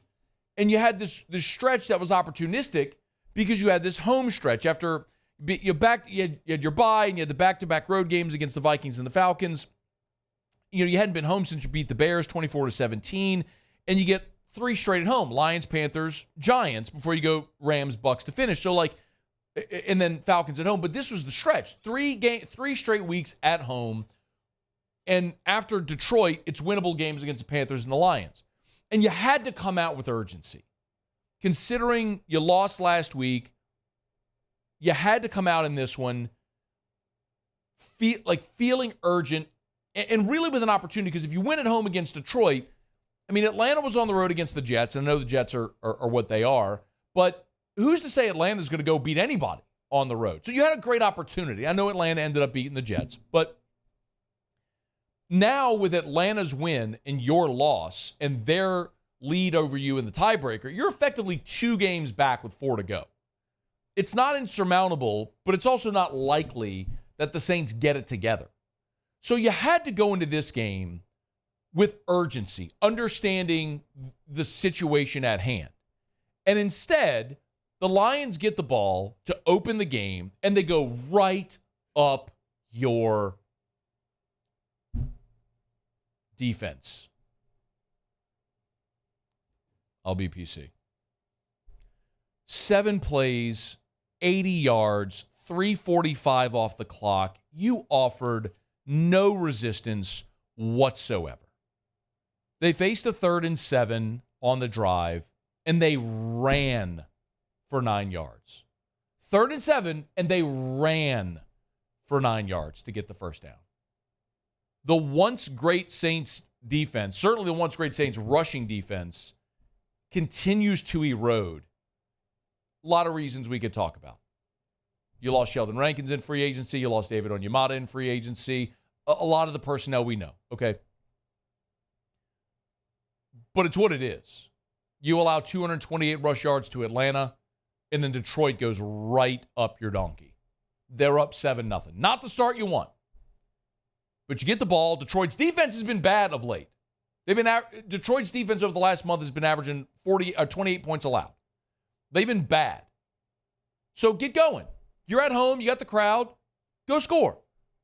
And instead, the first play of the game, the first offensive play for the game for the Saints sounded like this. 1st and 10 to the 25. Carr back to throw. Middle of the pocket. Plenty of time. Now rolls to his right. Still plenty of time. Picked off.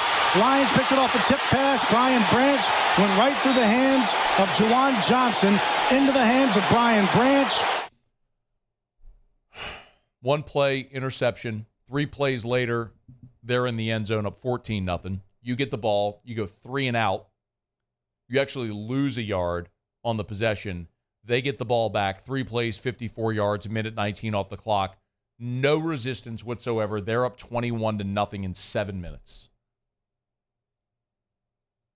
The Fox broadcast showed a stat that there hasn't been a team in the NFL since 1986 score 3 offensive touchdowns in the first 7 minutes of a game until Detroit did it. Y'all. A day where you're supposed to be motivated, inspired, like urgent. You come out and in a blink, you're down 21-0. And the interception was terrible. Juwan Johnson's got to catch that football. It was atrocious. And not a great ball by Derek Carr, but he also had A.T. Perry wide open. Might have scored on the play, incidentally. But that's what it is. And I know the argument, the counter is going to be, but Matt, after they got down 21, look at how they battled back. And they did. To their credit, the Saints did battle back. And they got within 24-21. And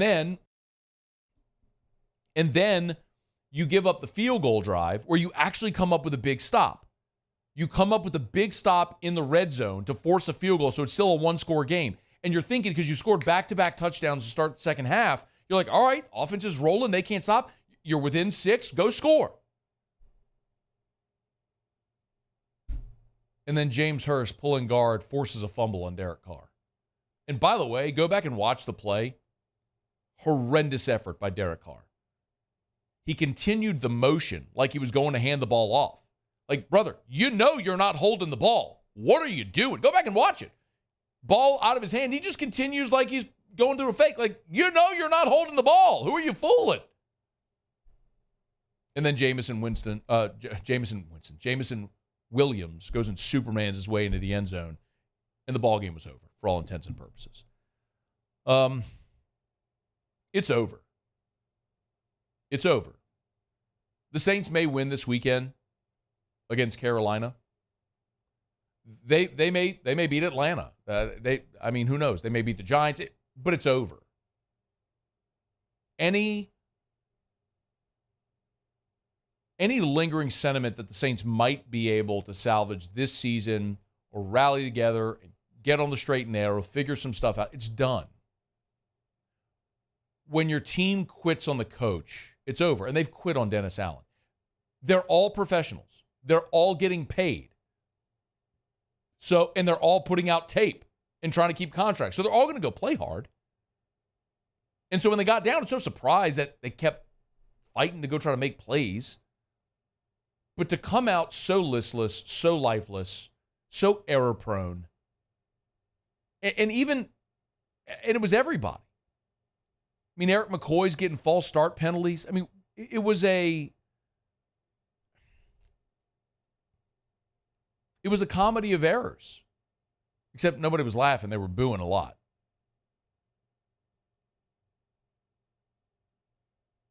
I think Mrs. Benson should have fired Dennis Allen today. Because there is a tenet that I believe to be true, which is some people say slow to hire, quick to fire. And I understand it. It means take your time, do your due diligence, make the right decision. But when you realize something is bad and not going well and not going to be fixable, you got to make the change. Because otherwise, you continue to exacerbate the problem. And that's where the Saints are right now. They're never going to get it right under Dennis Allen. That much is abundantly clear. I saw a stat today that at 5-7 right now, this is his best record as a head coach through 12 games. Let me say that again. At 5-7, this is Dennis Allen's best record as a head coach through 12 weeks, through 12 games. He's not going to get it right. They're not playing for him because they don't respect him. They may like him, and there's a difference. They may like Dennis Allen, but they don't respect him. It's the substitute teacher mentality. So I'm not going to sit here and suggest a drastic change without a solution. So here it is. This is my suggestion. Now, I don't believe Mrs. Benson's going to do this.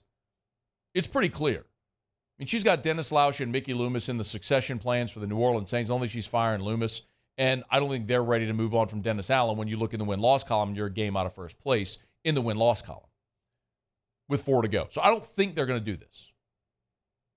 But this would be a great time to fire Dennis Allen, promote an assistant on staff that the players actually respect. And I don't know who that is because I'm not in that locker room every day, but internally they know who it is. They know who the assistant is on staff that they respect. You've got a former NFL head coach on your staff. You got Doug Marrone as a former NFL head coach on your staff. So you've got experience there. You could promote Curry. I mean, there's a lot of options that you could have here. Fire Dennis Allen. Promote an assistant that the team respects. I think about like Rich Bisaccia. You remember that a few years ago? It wasn't a common name. Nobody, I mean, outside of NFL circles, fans didn't know that name. But the Raiders locker room respected the hell out of that man. They played hard for him. He probably should have gotten the job. Who is that guy in New Orleans? I don't know who it is. But whoever that is on staff that the team respects, promote him. Bench Derek Carr for the remainder of the season. He's injured as it is. You play Jameis Winston. And you let the cards fall where they may. You go into this draft. You draft your quarterback, whoever is going to be your future, and you start this process of rebuilding. Because at this point, it is clear to everyone, except maybe the people who are making these decisions, that it's over. It is over. It's not going to get better. And the quicker you're willing to acknowledge that and move on, the quicker you can start to move toward a better tomorrow. But as long as Dennis Allen's in place, as long as Derek Carr is the Saints quarterback, this is what you're going to get.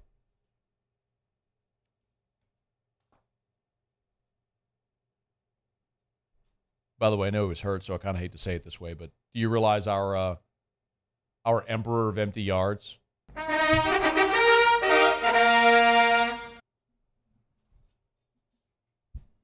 was 17 of 22 for 226? And he didn't even play the bulk of the fourth quarter. He would have had another 300-yard passing game. Tell me it's not the most appropriate thing ever for this guy. I hope he's okay. Seriously, I'm not like celebrating an injury. I would never, ever do that. But as an NFL quarterback, this is the reality with Derek Carr. They get down. He throws for a lot of yards. He gets a lot of empty stats, and they lose. That's Derek Carr. The empty yards emperor. At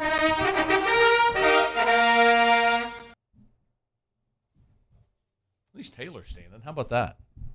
Took Paul a while to stand. I heard you reprimand him the other day for not doing it, so I was like, I got to stand. Their respect must be shown to royalty. I mean, I get it. All right, it's after further review. Told you I wasn't going to yell. Very measured today about the Saints. Real quick, brought to you by Traction, TractionSports.com, TractionSports.com. On Saturday was the first Traction softball pitching clinic. There's 3 more. So parents, if you have a daughter that plays softball, is interested in softball, wants to be a softball pitcher, this is a great opportunity to learn more, to learn the fundamentals, the mechanics. They're teaching proper warm-up, pitch timing, pitching mechanics, and strength drills. The next clinic, session number 2, is on December the 16th. So less than 2 weeks from now. Go to TractionSports.com. There's a beginner and an intermediate session, by the way. TractionSports.com, TractionSports.com. It's $55 for the session. And it is, they're 90-minute sessions. So anyway, it's TractionSports.com. If you want to learn more or sign up. Parents, if you have a daughter that either pitches or wants to learn how to pitch in softball, Traction can help. Traction softball pitching clinics. Learn more at TractionSports.com. Traction, where champions are made. Okay, it's after further review. You still have Tigers and the Pros in about 15 minutes from right now.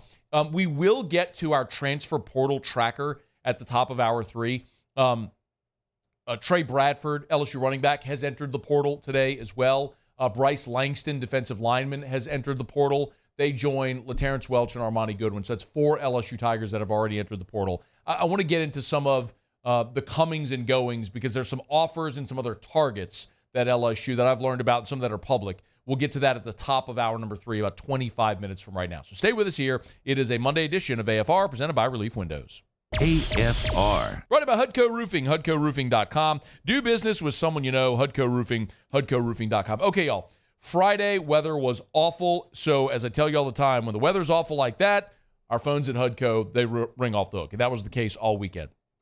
If with that inclement weather, you had roof damage or think you might, give us a shout. In the Baton Rouge area, 364-1007, 364-1007, 364-1007, or HUDCORoofing.com. HUDCORoofing.com. You can fill out the form on the homepage.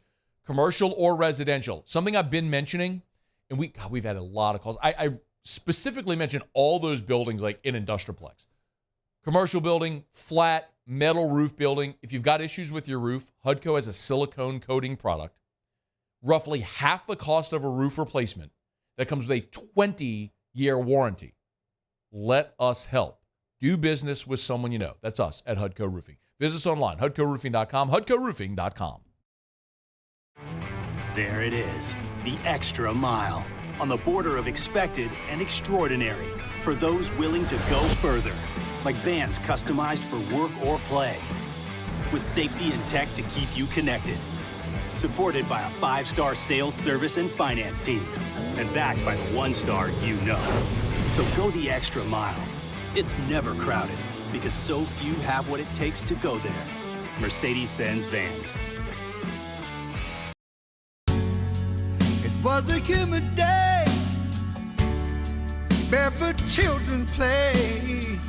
Looking for that summer shade.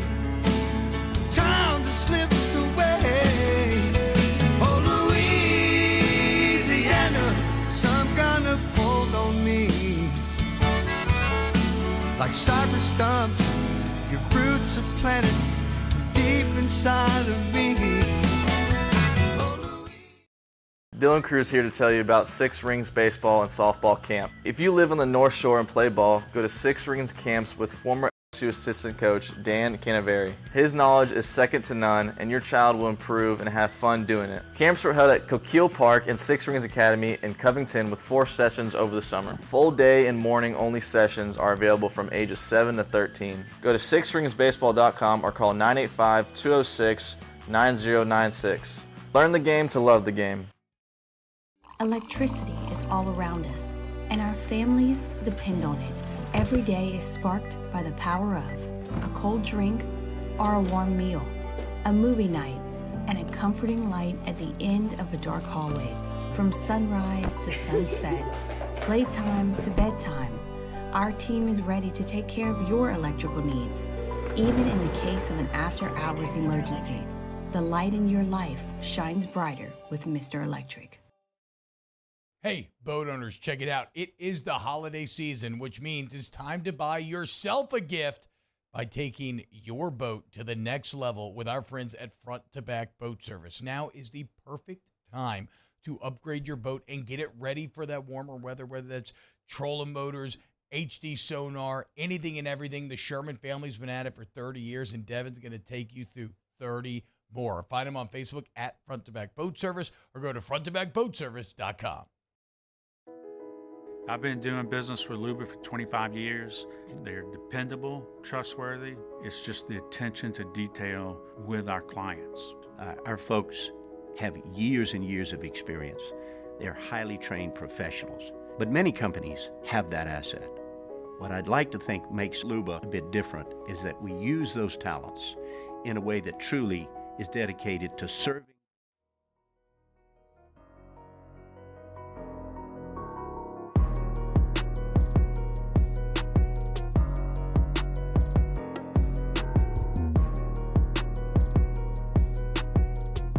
After further review with Matt Moscona, presented by Relief Windows. Windows, doors, siding. Call 288-8138 or visit reliefwindows.com. I know T-Bob's on vacation. He's not here, but I'm going to give that man his flowers. All season long, people continue to insist that Oregon was the best team in the Pac-12. T-Bob kept waving the banner for the Huskies. Michael Penix just finding out ways to win big games, and I'll be damned if they didn't do it again on Friday. I had Bama outright against Georgia in the game, but I'd be lying if I told you that I had Washington. I thought Oregon was playing better over the final month, or Washington had struggled. I mean, they needed a field goal to get past Washington State, but in the big moment, they raised up and played their best game of the year, and for the second time this season, beat Oregon and finished undefeated. Again, the merit of actually playing games on the field and not letting a bunch of nincompoops in a hotel ballroom in suburban Dallas dictate to us who the best teams are. Play the game. Amazing what can happen sometimes. But it was so wild because every LSU fan was watching this, understanding the Heisman implications. And what it boiled down to was that if Bo Nix won the game, Oregon won the game, Bo Nix was going to win the Heisman. You needed Bo Nix to struggle and Oregon to struggle. And Jaden would likely overtake him. And I'll be damned if that wasn't the exact recipe that played out. And going into halftime, Oregon was getting the ball, and I tweeted, everybody knows it, but tweeted, look, stating the obvious, but Oregon's getting the ball here at the end of the first half. They're getting the ball to start the second half. You got to get a stop. You got to get off the field. And Washington did. Oregon scored right before half. Great little floater pass to the tight end of the quarter of the end zone. But even still, after Bo Nix's colossal struggle in the first half, at halftime of the game, Jaden Daniels overtook Bo Nix at minus 250. I was following this live, and so I was screenshotting and sharing the Heisman odds. So at halftime of the game, Jaden was at minus 250, and Bo Nix was at plus 180. So Jaden Daniels overtook Bo Nix at halftime of the game. Well, then, of course, Bo Nix and Oregon, they rally, and they took the lead. And Bo Nix retook the lead among the Heisman odds. And then, when you had to have it, Washington went and put together what ended up being the game-winning touchdown drive. And then they went up 2 scores. Of course, Bo Nix threw a pick. They went up 2 scores, and it looked like that was going to do it. And with 2:42 to go in the game, Jaden Daniels was at minus 600, and Bo Nix was at plus 400. So with 2:42, Daniels takes this commanding lead. Remember, he started today, Bo Nix was minus 190 thereabouts. So Daniels now takes this commanding lead, and all you got to do is end the game. 2 plays, boom, Oregon scores. And you're sitting there thinking to yourself, my God, if Washington can't run out this clock here, and they give the ball back to Oregon, you are setting the table for Bo Nix's Heisman moment to come back from 2 scores down with under 3 to play. But Washington was the better team. They were able to convert first downs, run out the clock, and as soon as the game ended, Jaden's Heisman odds went to minus 800. They'd get all the way up to minus 1,400. You had a little buyback down to minus 1,200, but that's where Jaden Daniels stands. Yet immediately after the game is at minus 1,400.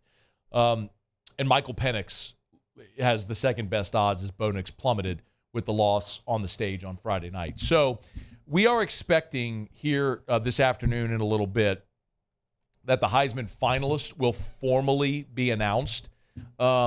As I look at the odds, I mean, I will look at it right here at 4:44 Central Time and tell you the exact odds. And it's worth noting, actually, let me see if they're even up, because the Heisman voting is closed. So we now at this point know who the Heisman Trophy, the odds aren't even up anymore.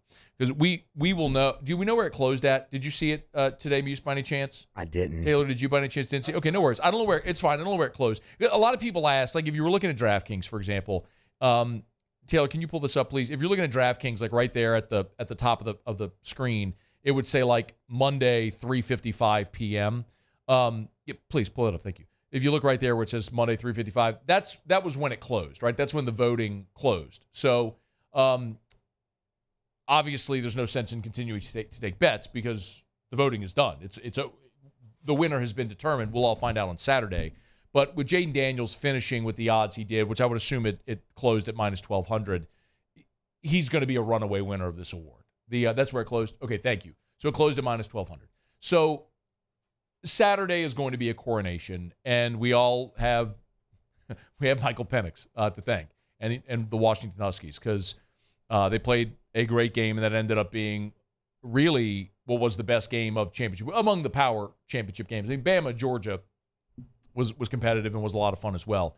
But congrats to the Washington Huskies for polishing off an undefeated season, and certainly thanks on a personal level because I'm going to go to New York on Thursday and do a show there Friday and another show there on Saturday, all leading up to the Heisman. And it would have really sucked, candidly, if I was going up there to do shows to watch Jaden Daniels finish second. But he's going to win the Heisman Trophy. He's going to be LSU's third Heisman Trophy winner. And that is it's just a massive coup to be able to use that in recruiting, to be able to use that, just the attention of putting LSU and Jaden Daniels in this offense on that stage in the same way that we would watch Kyler Murray and Jalen Hurts and Baker Mayfield and these Oklahoma quarterbacks be up for the Heisman every year. Like LSU now 2 Heisman winners in a 5-season span it's paramount to your success, to where you can claim the most prestigious individual award. And now players, high schoolers know they can go to LSU and win a Heisman Trophy. That's no longer, hey, come here to be our first Heisman Trophy winner in 60 years. It's, hey, you can come here and win a Heisman Trophy. Look at Joe Burrow. Look at Jaden Daniels. Under 2 different coaches, 2 different coordinators, 2 different systems. We're going to give you the athletes and the support around here to be able to do that. And they've done it. It's going to be pretty incredible on Saturday night to watch that coronation. So congrats to Jaden Daniels, who is going to win the Heisman Trophy, and that'll be official on Saturday. All right, y'all. It's after further review. We'll knock out our final break here of hour number 2. Muse will do Tigers and the pros, and then coming up after the top of the hour, we'll get to the transfer portal tracker. 4 Tigers have hit the portal. We'll tell you about some targets that players in the portal that LSU is targeting and some other changes that might be coming around LSU staff. A little news dump coming up in 13 minutes. Stick around. It's AFR. AFR. Get Gordon and get it done. It's Gordon McKernan, Injury Attorneys. Okay, y'all, last couple of days here. Remember, Gordon, every year around the holidays, gives away more than 400 bicycles to needy children around the state of Louisiana. It is not too late to enter in the Baton Rouge and Hammond areas. You have until December the 7th. So you have until Thursday to enter. Go to GordonGives.com. That's GordonGives.com. Go to the website. You'll see right there on the homepage the little entry form. It's super easy to fill out. If you know a young person, less fortunate, who would be thrilled to receive a bicycle this Christmas, Gordon wants to help. So go to GordonGives.com to enter. Again, that's GordonGives.com. Gordon has been blessed. He says it all the time, and he loves being able to give back and pay it forward to young people in our community. So go to GordonGives.com. That's GordonGives.com. You know what to do. Get Gordon and get it done.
Dylan Cruz here to tell you about Six Rings Baseball and Softball Camp. If you live on the North Shore and play ball, go to Six Rings Camps with former LSU assistant coach Dan Canaveri. His knowledge is second to none, and your child will improve and have fun doing it. Camps were held at Coquille Park and Six Rings Academy in Covington with 4 sessions over the summer. Full day and morning only sessions are available from ages 7 to 13. Go to sixringsbaseball.com or call 985-206-9096.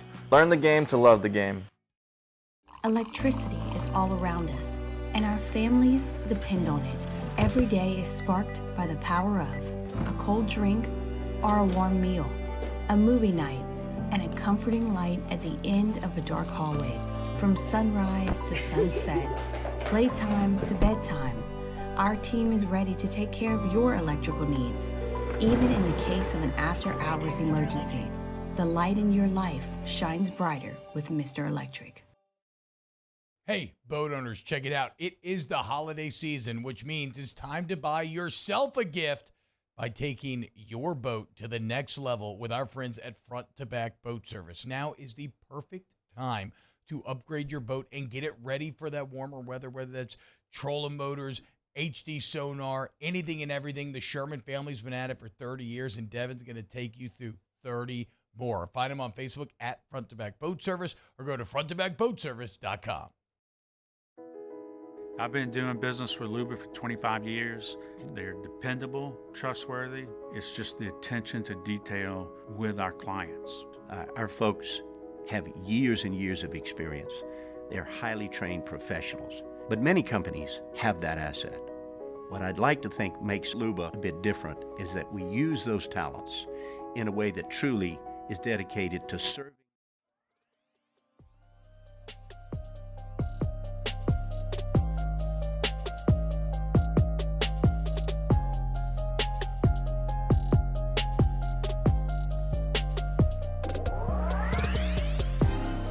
After further review with Matt Moscona, presented by Relief Windows. Windows, doors, siding. Call 288-8138 or visit reliefwindows.com. Wrapping up hour number 2, Muso. Tigers in the pros. Tigers in the pros. They still bleed purple and gold. They're just really rich now. Presented by Lee Michaels Fine Jewelry. Lee Michaels Fine Jewelry, where Baton Rouge gets engaged.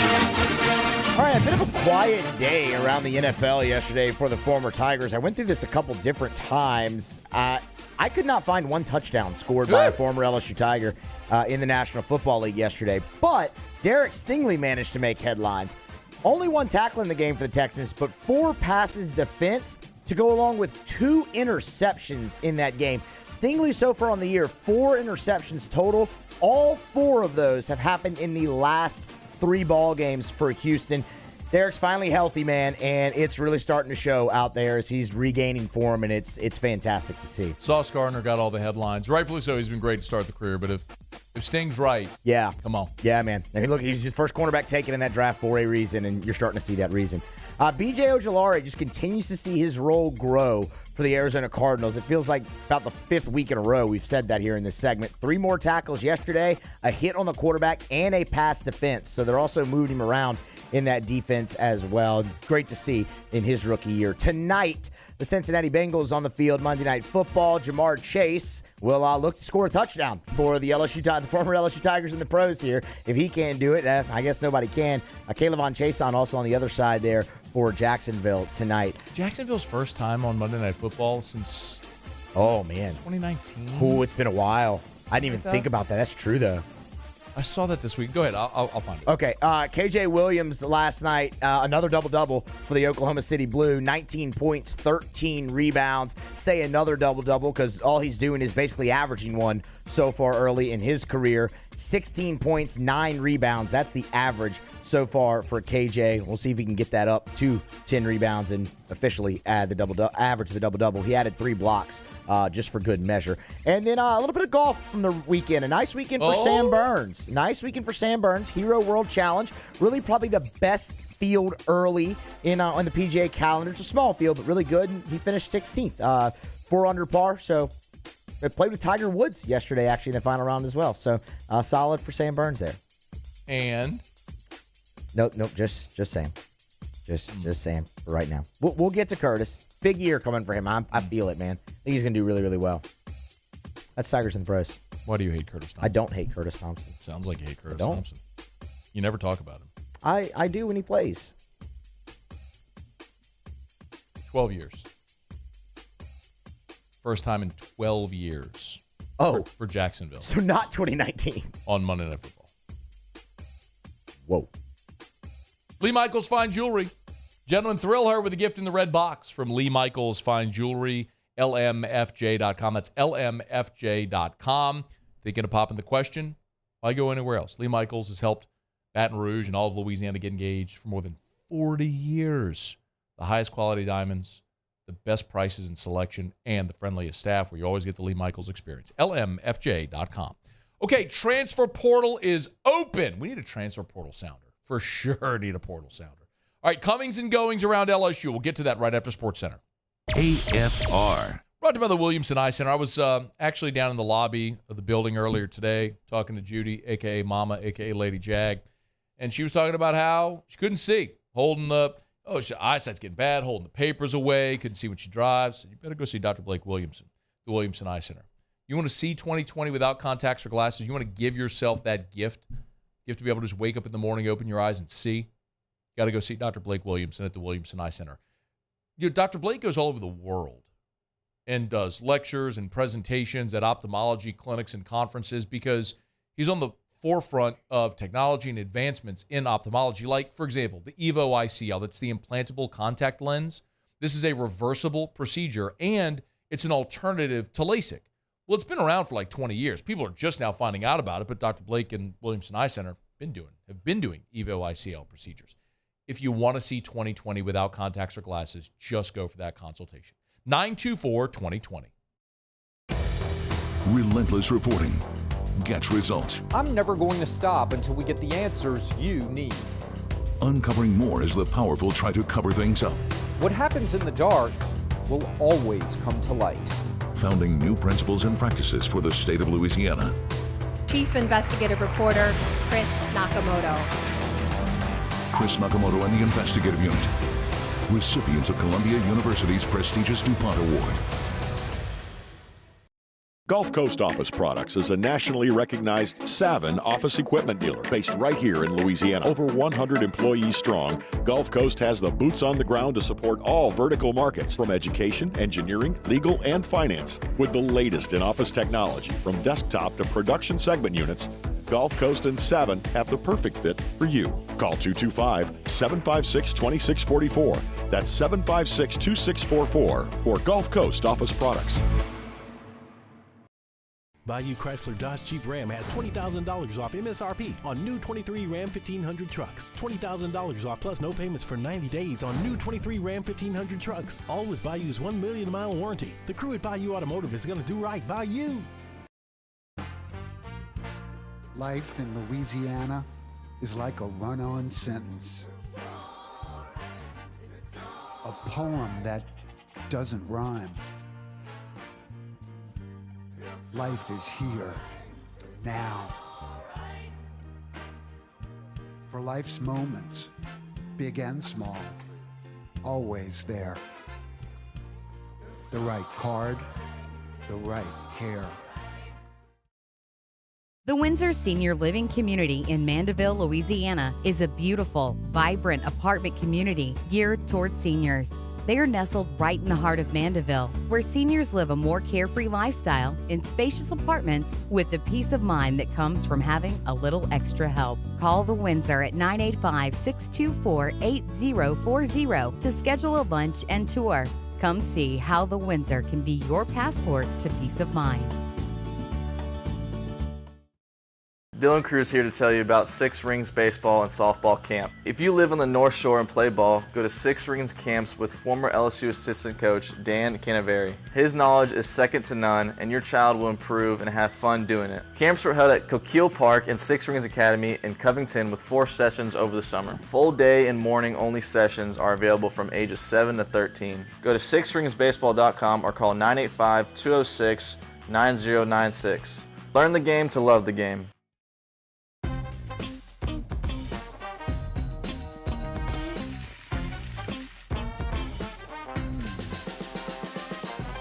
The best kept secret in town is out. Discover Tallulah at the Renaissance Hotel on Bluebonnet.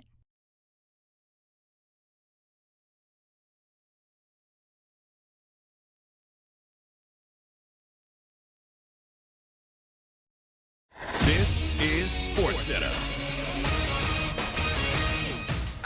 I'm Christine Lisi. The AFC South leading Jaguars with a chance tonight to move into a tie with Miami and Baltimore atop the AFC. Jacksonville can do that with a win against Cincinnati on Monday Night Football, 8 Eastern, ABC, ESPN, and ESPN2. The 49ers have emerged from the pack as the betting favorites to win the Super Bowl, 3-1 per ESPN bet, shortest odds any team's had this season. San Francisco cemented itself as the best team in the league after its performance in Philadelphia, according to SEC Network analyst and former NFL linebacker Takeo Spikes. For them to come out, be able to push the gas on this Philadelphia team, shut down Jalen Hurts. I mean, they put everybody on notice in the NFC and also the AFC as well. Takeo Spikes on Unsportsmanlike. Eagles agreed to a one-year deal with veteran linebacker Shaq Leonard, getting some much-needed linebacker relief. The Cowboys were the other team in the running for Leonard. Steelers quarterback Kenny Pickett had surgery on a high ankle sprain. Mitchell Trubisky will start in his place Thursday night against the Patriots. The injury is not season-ending. ESPN Radio is presented by Progressive Insurance. Progressive makes bundling easy and affordable. Get a multi-policy discount by combining your motorcycle, RV, boat, ATV, and more. All your protection in one place. Bundle and save at Progressive.com. Matt Moscona. I'm very important. After further review. Say it one more time. After further review with Matt Moscona. And here we go. Live from the Mercedes-Benz of Baton Rouge Studios. That's right.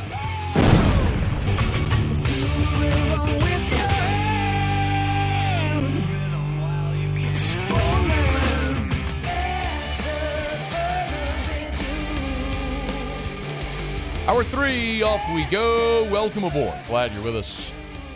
AFR presented by Relief Windows. I'm Matt. You're a loser, Matt! Hey, shut up, kid. Paul O'Neill. Nope. Taylor Sharp, I bet. Musa.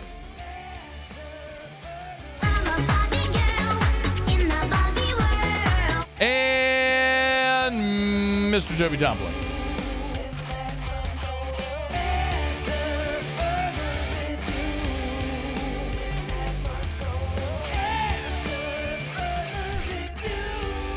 All right, we're here. Glad you are as well. Get out there and make it a good one. 5 o'clock quitting time. Glad you are driving home with us.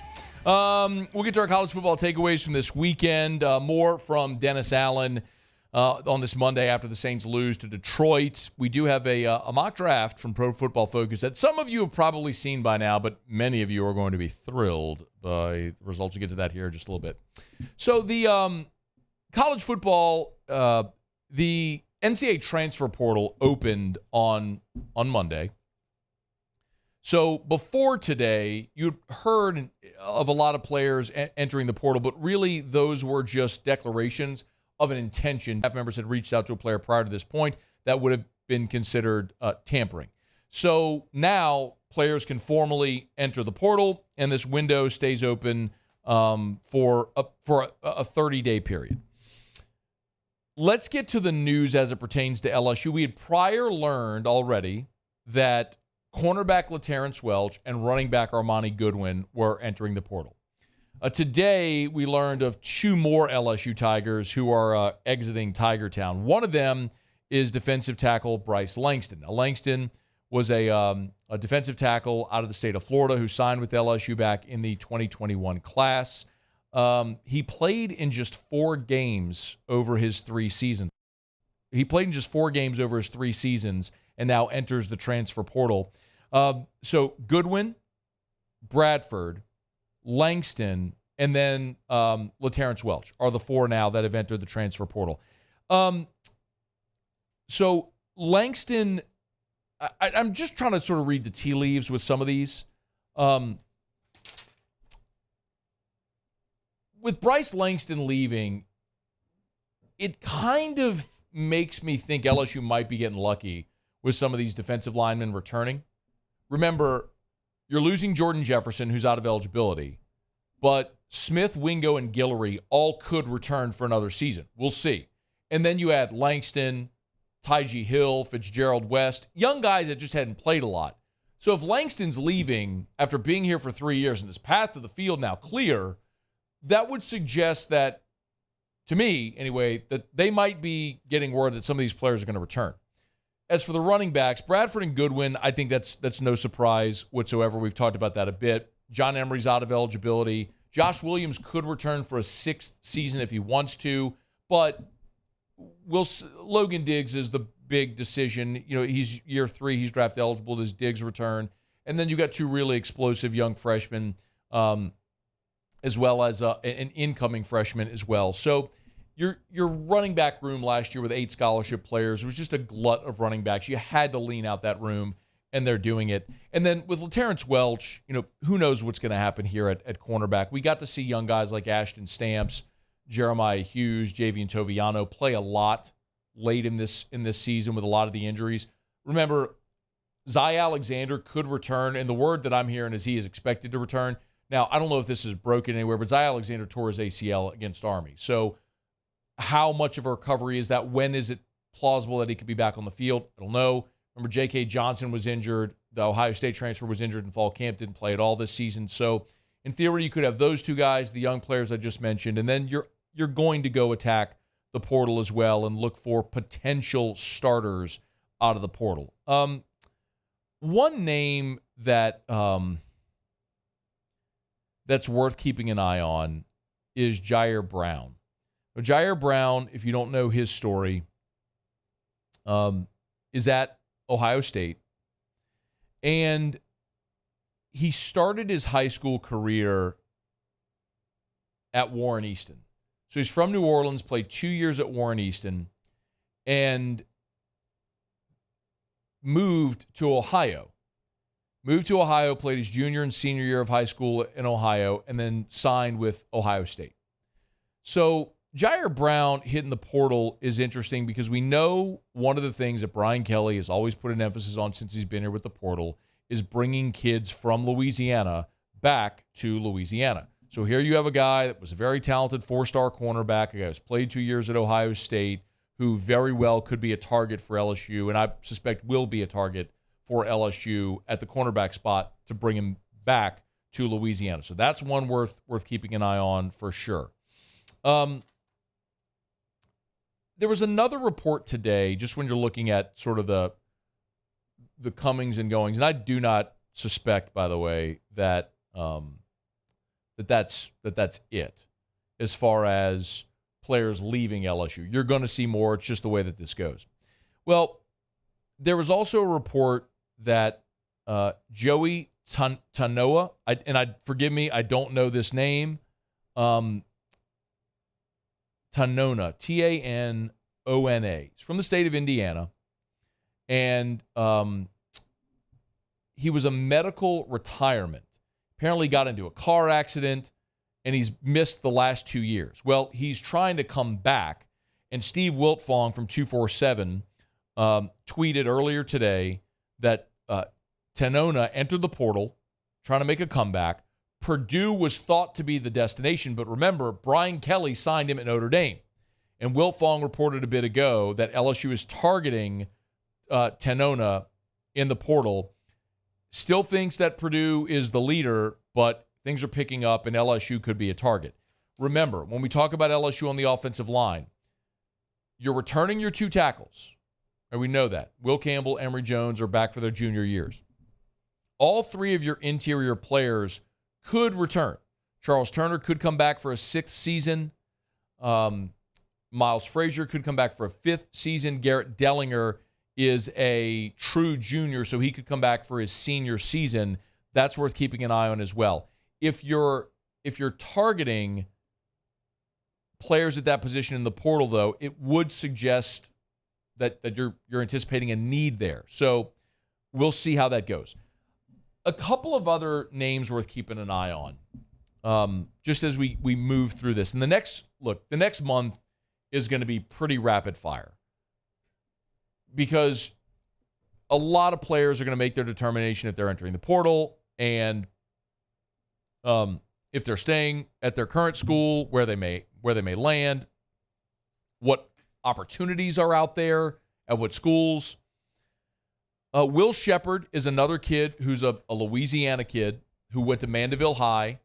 Coming out of Mandeville in the class of 2020, didn't have a lot of high-end offers. So he ended up going to Vanderbilt.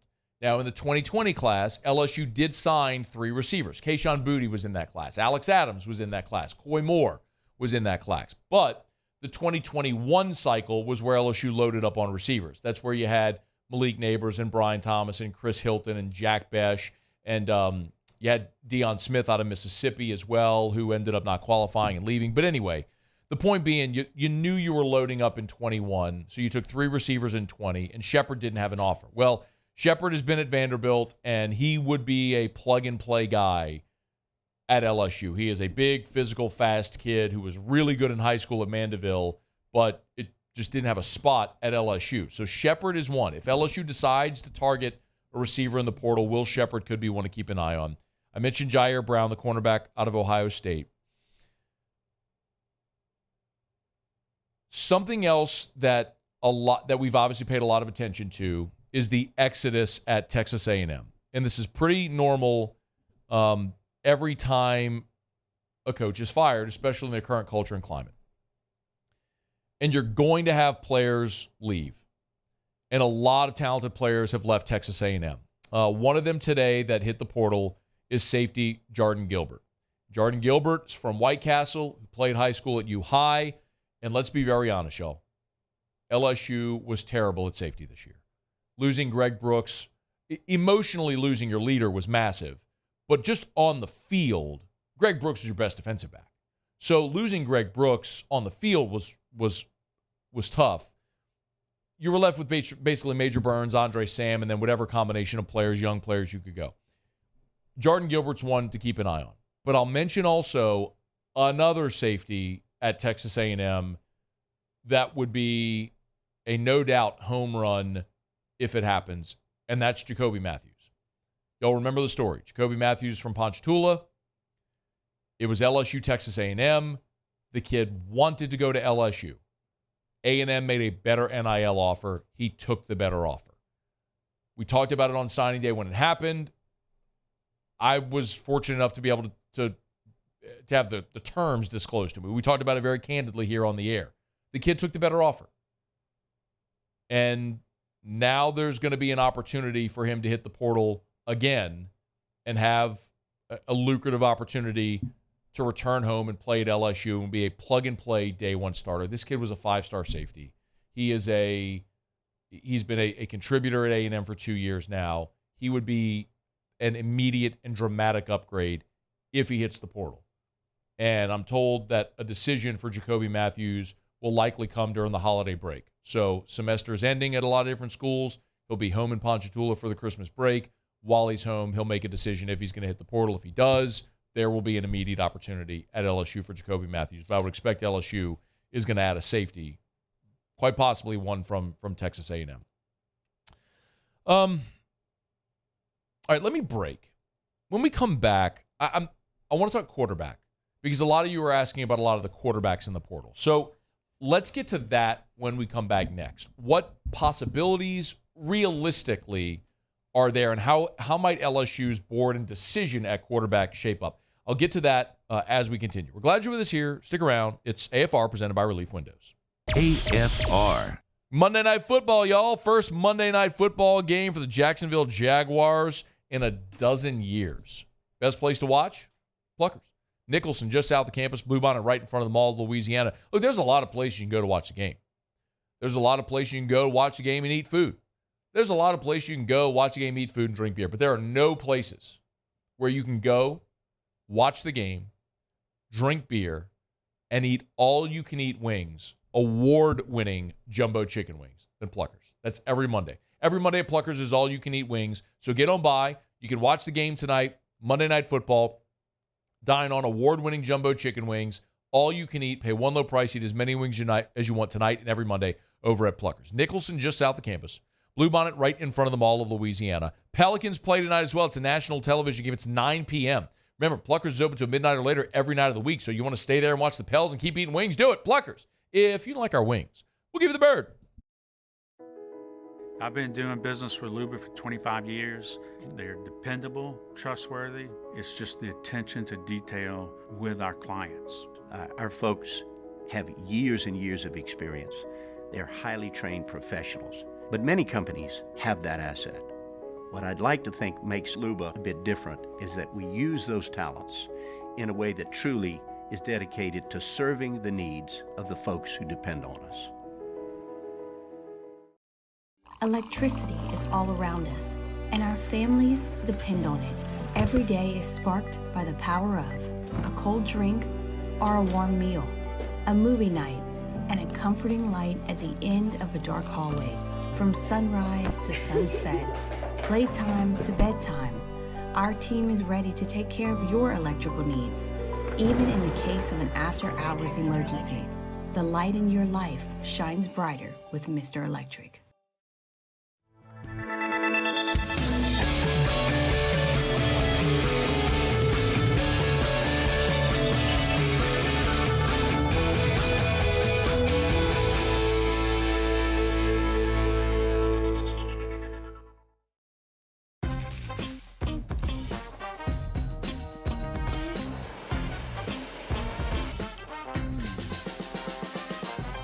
The best kept secret in town is out. Discover Tallulah at the Renaissance Hotel on Bluebonnet. When it comes to ending cancer, we push forward, always working together for you. That's why our cancer experts at Ochsner have clinically integrated with MD Anderson Cancer Center. This means advanced cancer care, including access to life-saving clinical trials and integrating care to treat the whole you. Introducing Ochsner MD Anderson Cancer Center. Long live you. I'm Tom Granick with Go Martin, Wardo's Po' Boys in Natchez, Mississippi. On behalf of the Granick family, we invite you to run, walk, or stroll in the second annual Rudolph Roll. Held on the beautiful Natchez Bluff, this holiday event will kick off at 8 a.m. on December 9th and will include a 10K, 5K, and 1 mile kids fun run. Along with the race, there will be live music, drinks, and of course, Po' Boys. We're looking forward to an even bigger party this year. For more information, please check out the link on Wardo's Facebook page or scan the QR code. Hope to see y'all there.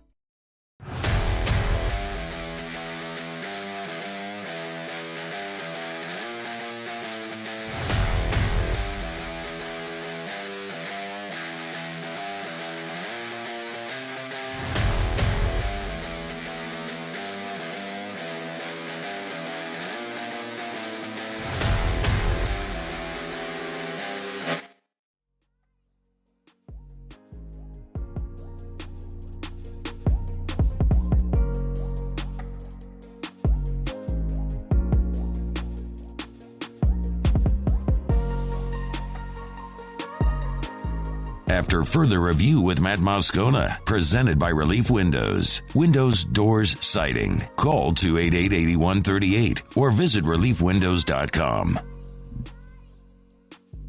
I'm glad you're rolling along with us here.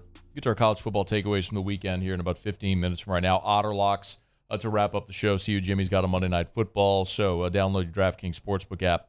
We'll get the wagers here in just a little bit. I got a question.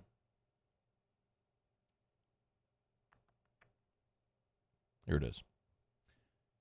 I got a question on the text line asking, should LSU, this is from Kelly Snyder, said, should LSU make a run at the Oklahoma or Ohio State quarterbacks that entered the portal? The answer to that question is layered.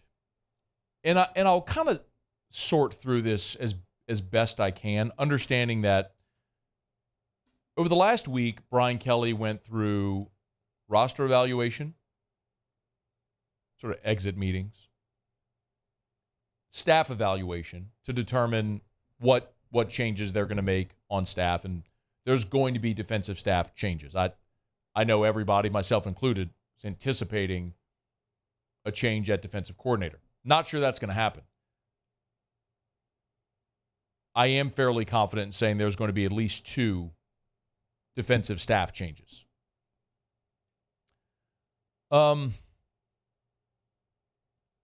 And part of this process as well, of course, is evaluating your roster and evaluating the quarterback position and what you're going to do moving forward. I'll give you a blend of what I know and what my opinion is on different things. Let's start with the bowl game itself, okay? Because I think we have to start there to answer the quarterback question. Here's what I mean. I am anticipating, and I do not know this for a fact. I want to be very clear. This is where I'm blending information I have and my opinion. So I want to be clear. I do not know this for a fact. But I am assuming Jayden Daniels is not going to play in the bowl game. Jayden Daniels is going to go win the Heisman Trophy this weekend. He's going to go on the rubber chicken circuit, collect a whole bunch of awards, travel all over the country, rightfully acquire the spoils of victory. And then he's going to go to California and train with his quarterback coach for Senior Bowl, Combine, Pro Day, all that stuff. That's what I assume is going to happen. Again, we all understand it, being very clear. I'm not telling you something I know. I'm guessing that Jayden Daniels is not going to play in the bowl game. I'm not telling you he's made that decision definitively, but I'm just being abundantly clear. So there's no, you said, I'm guessing. I'm telling you I'm guessing. If I'm Jayden Daniels, not playing in the bowl game. There's no point in doing it. Use the month of December he has elevated his draft stock all the way up to where Pro Football Focus today has him as the 9th pick in the draft to the Saints. Last week, Dane Brugler from The Athletic had him as the 7th pick to the Buccaneers. You're talking about a guy that has elevated his draft stock to be top 10. There is no sense in playing in that bowl game. I don't think he will. So, if Daniels doesn't play in the bowl game, this is an amazing opportunity for Garrett Nussmeier. Remember, players can enter the portal whenever they want. Players can only enter the portal during the portal designation, but you can sign and make your decision whenever you want, okay? So they may only have this 30-day window to enter the portal, but they don't have to make a decision today. If Garrett Nussmeier plays in the bowl game, that could end up being a very deciding factor into whether or not this coaching staff looks in the portal for a starting quarterback or a backup. Are you looking for someone to come in and challenge Garrett Nussmeier to be the starting quarterback at LSU? Or are you looking to bring in someone who can give you some veteran depth? And it depends on a couple things. One, how confident are you in Garrett Nussmeier to be your starting quarterback? And two, how much money are you willing to spend? Remember last week, Matt Rule said it. Matt Rule, the Nebraska coach, went on record and said, let's be honest. Starting quarterback in the portal now costs $1 million, $1.5 million, $2 million. And you better believe that every quarterback in America heard that and went, well, I know I'm not going to be an NFL quarterback. I got a chance to go make $1 million, play a year of college football. Count me in. A lot of people saw today that Dylan Gabriel from Oklahoma hit the portal. Why do you think Dylan Gabriel hit the portal today? Dylan Gabriel's not going to be an NFL starter. Maybe he could surprise us all and become that someday, but realistically, that's a kid that was at UCF, hit the portal, got paid to go play at Oklahoma, and now gets a chance at a second payday. And maybe it's from Oklahoma to stay. I don't know what it'll be. But look at the list of quarterbacks that have hit the portal. Some of them we've already talked about.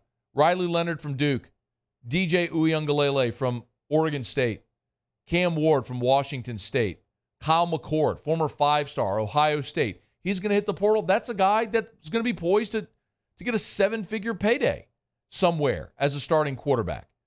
This list is long when you look at all these. Look at On3. I mean, Taylor, you can pull this up. I mean, look at this. As I just scroll through this, there's Riley Leonard, Ben Finley, who's leaving Cal, DJU, who's leaving Oregon State, Cam Ward, who's leaving Washington State, Kyle McCord leaving Ohio State, AJ Swan, who's been a starter at Vanderbilt. I mean, there are dozens of quarterbacks on this list. Some names you know, some names you don't. I mean, Max Brown, who's now leaving Florida. There's Dylan Gabriel, who's leaving Oklahoma. He hit the portal. Drew Pine, who left Notre Dame, spent this year at Arizona State. He's out now as well. I mean, it is a long list. Brock Vandegrift, if you missed it today, hit the portal, the Georgia quarterback. It's a former 5-star there at a log jam. I mean, you have a long list of quarterbacks that have hit the portal. So if you're LSU, your question is, do you think Garrett Nussmeier can be the starter? If so, then you're going into the portal to get veteran depth, because you can't go into next year with Garrett Nussmeier, who's got fewer than 200 career pass attempts, and Ricky Collins, who basically handed the ball off for a series against Grambling. You can't be a turned ankle away from your season resting in Ricky Collins' hands. So you've got to add a quarterback. The question is, are you doing what Ole Miss did? Hey, let's go get Spencer Sanders, a 4-year starter at Oklahoma State, to come in to compete with our guy, to see if he could beat him out.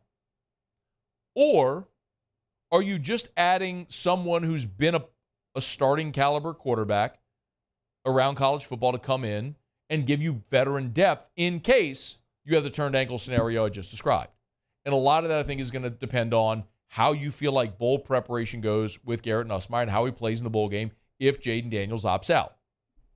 So that's where I think they are. The other part of that is not just need, but what can you afford?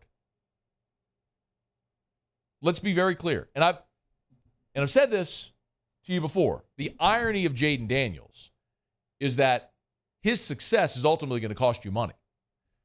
When LSU got Jaden Daniels from Arizona State, he didn't get no 7-figure NIL deal. He got a little money, but it wasn't life-changing money that he got. It was more, I think Jaden was excited that LSU was interested in him at that point. So now you fast forward, he's your 2-year starter. He's going to win the Heisman Trophy. And then look around the rest of college football where so many elite-level starters or transfers. Michael Penix transferred from Indiana. Bo Nix transferred from Auburn.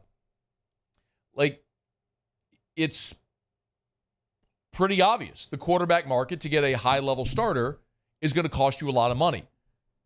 Is LSU prepared to pony up 7 figures for a quarterback? And I don't know the answer to that. What I will tell you is what I've told you a lot throughout this transfer portal era, which is LSU's collective is not as well funded as other places.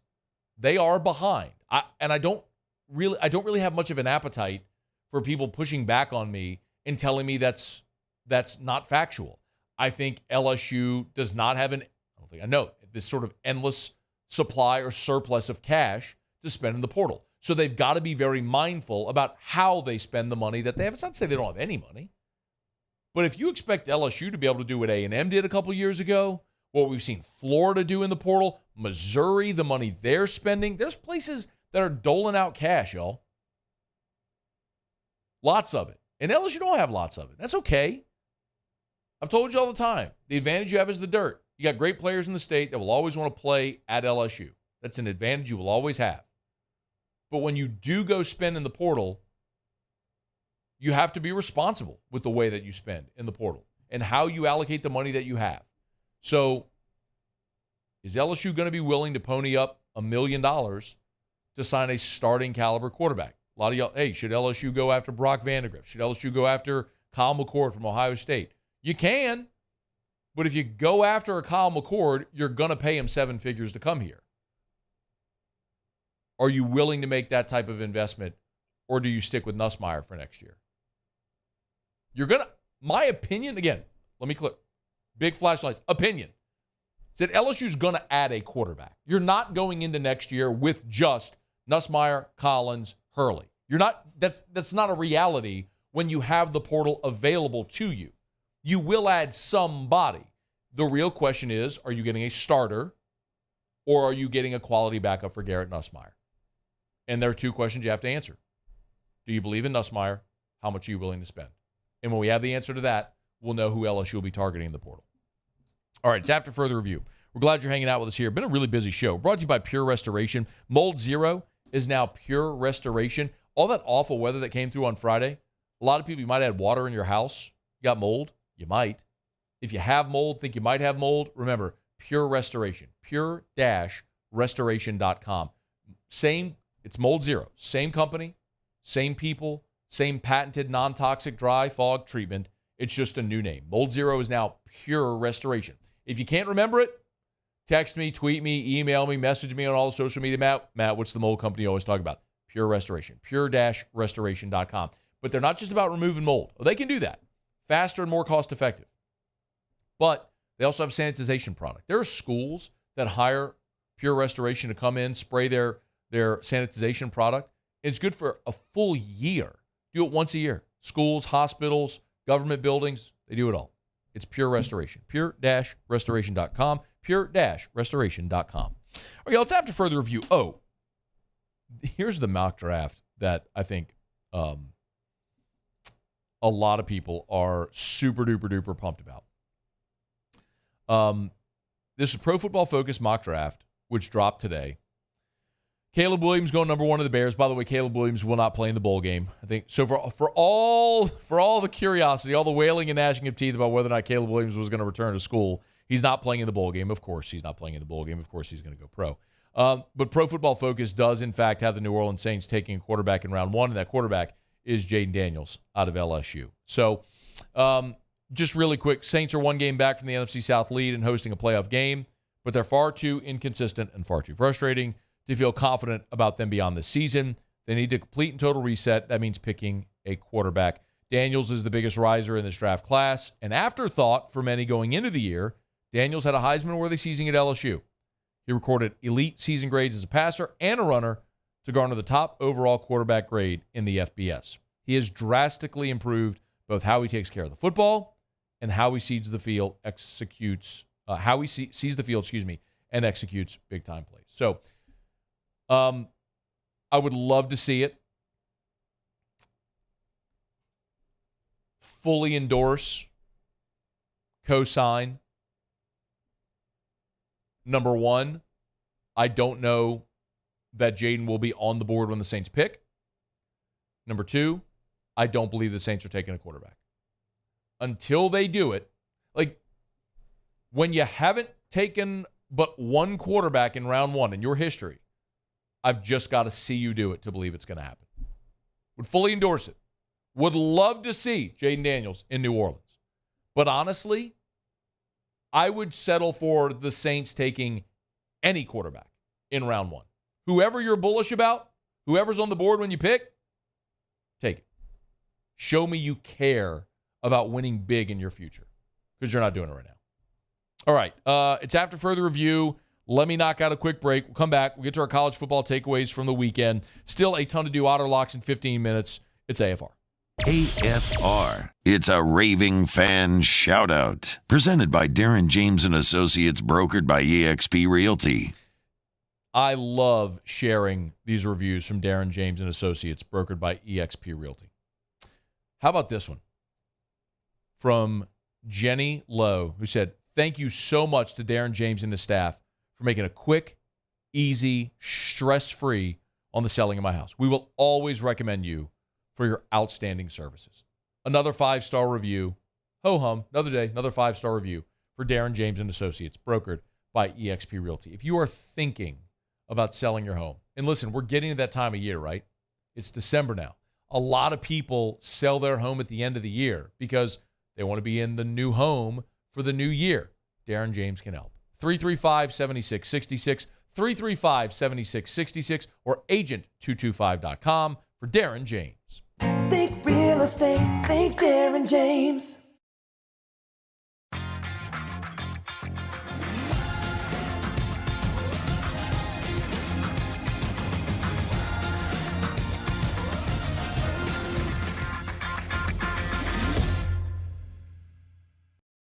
Hey, boat owners, check it out. It is the holiday season, which means it's time to buy yourself a gift by taking your boat to the next level with our friends at Front to Back Boat Service. Now is the perfect time to upgrade your boat and get it ready for that warmer weather, whether that's trolling motors, HD sonar, anything and everything. The Sherman family's been at it for 30 years, and Devin's going to take you through 30 more. Find them on Facebook at Front to Back Boat Service, or go to fronttobackboatservice.com. There it is, the extra mile, on the border of expected and extraordinary, for those willing to go further, like vans customized for work or play. with safety and tech to keep you connected. Supported by a 5-star sales, service, and finance team. And backed by the 1-star you know. So go the extra mile. It's never crowded because so few have what it takes to go there. Mercedes-Benz Vans. The importance of doing this fortified program and offering it to people down here is, number one, the only real chance you're going to get to do this is when you put on a new roof or build new. And through companies like HUDCO, who's kind of leading the way in this thing, it's going to offer the customers a huge advantage in the insurance market and the price of their insurance. You know, we're not looking to make a fortune off fortifying. We're trying to give you a better product than our competitor at the moment. I'm trying to do something that he can. I'm trying to give you something better. So a lot of these insurance shops, you're getting a re-roof, you're only paying your deductible. Let's sit down and talk about the fortified and let's see what it does to your insurance premium. You're getting a steal. Yeah. You're getting a brand new roof and a fortified certificate for your deductible, essentially. I think we're rocking and rolling.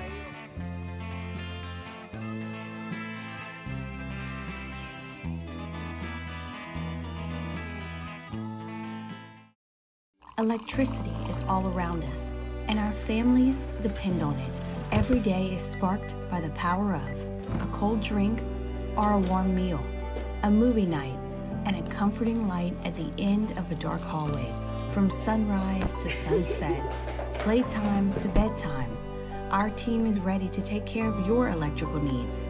Even in the case of an after-hours emergency, the light in your life shines brighter with Mr. Electric. His name was Cain. He had a horse along the countryside. I saw him.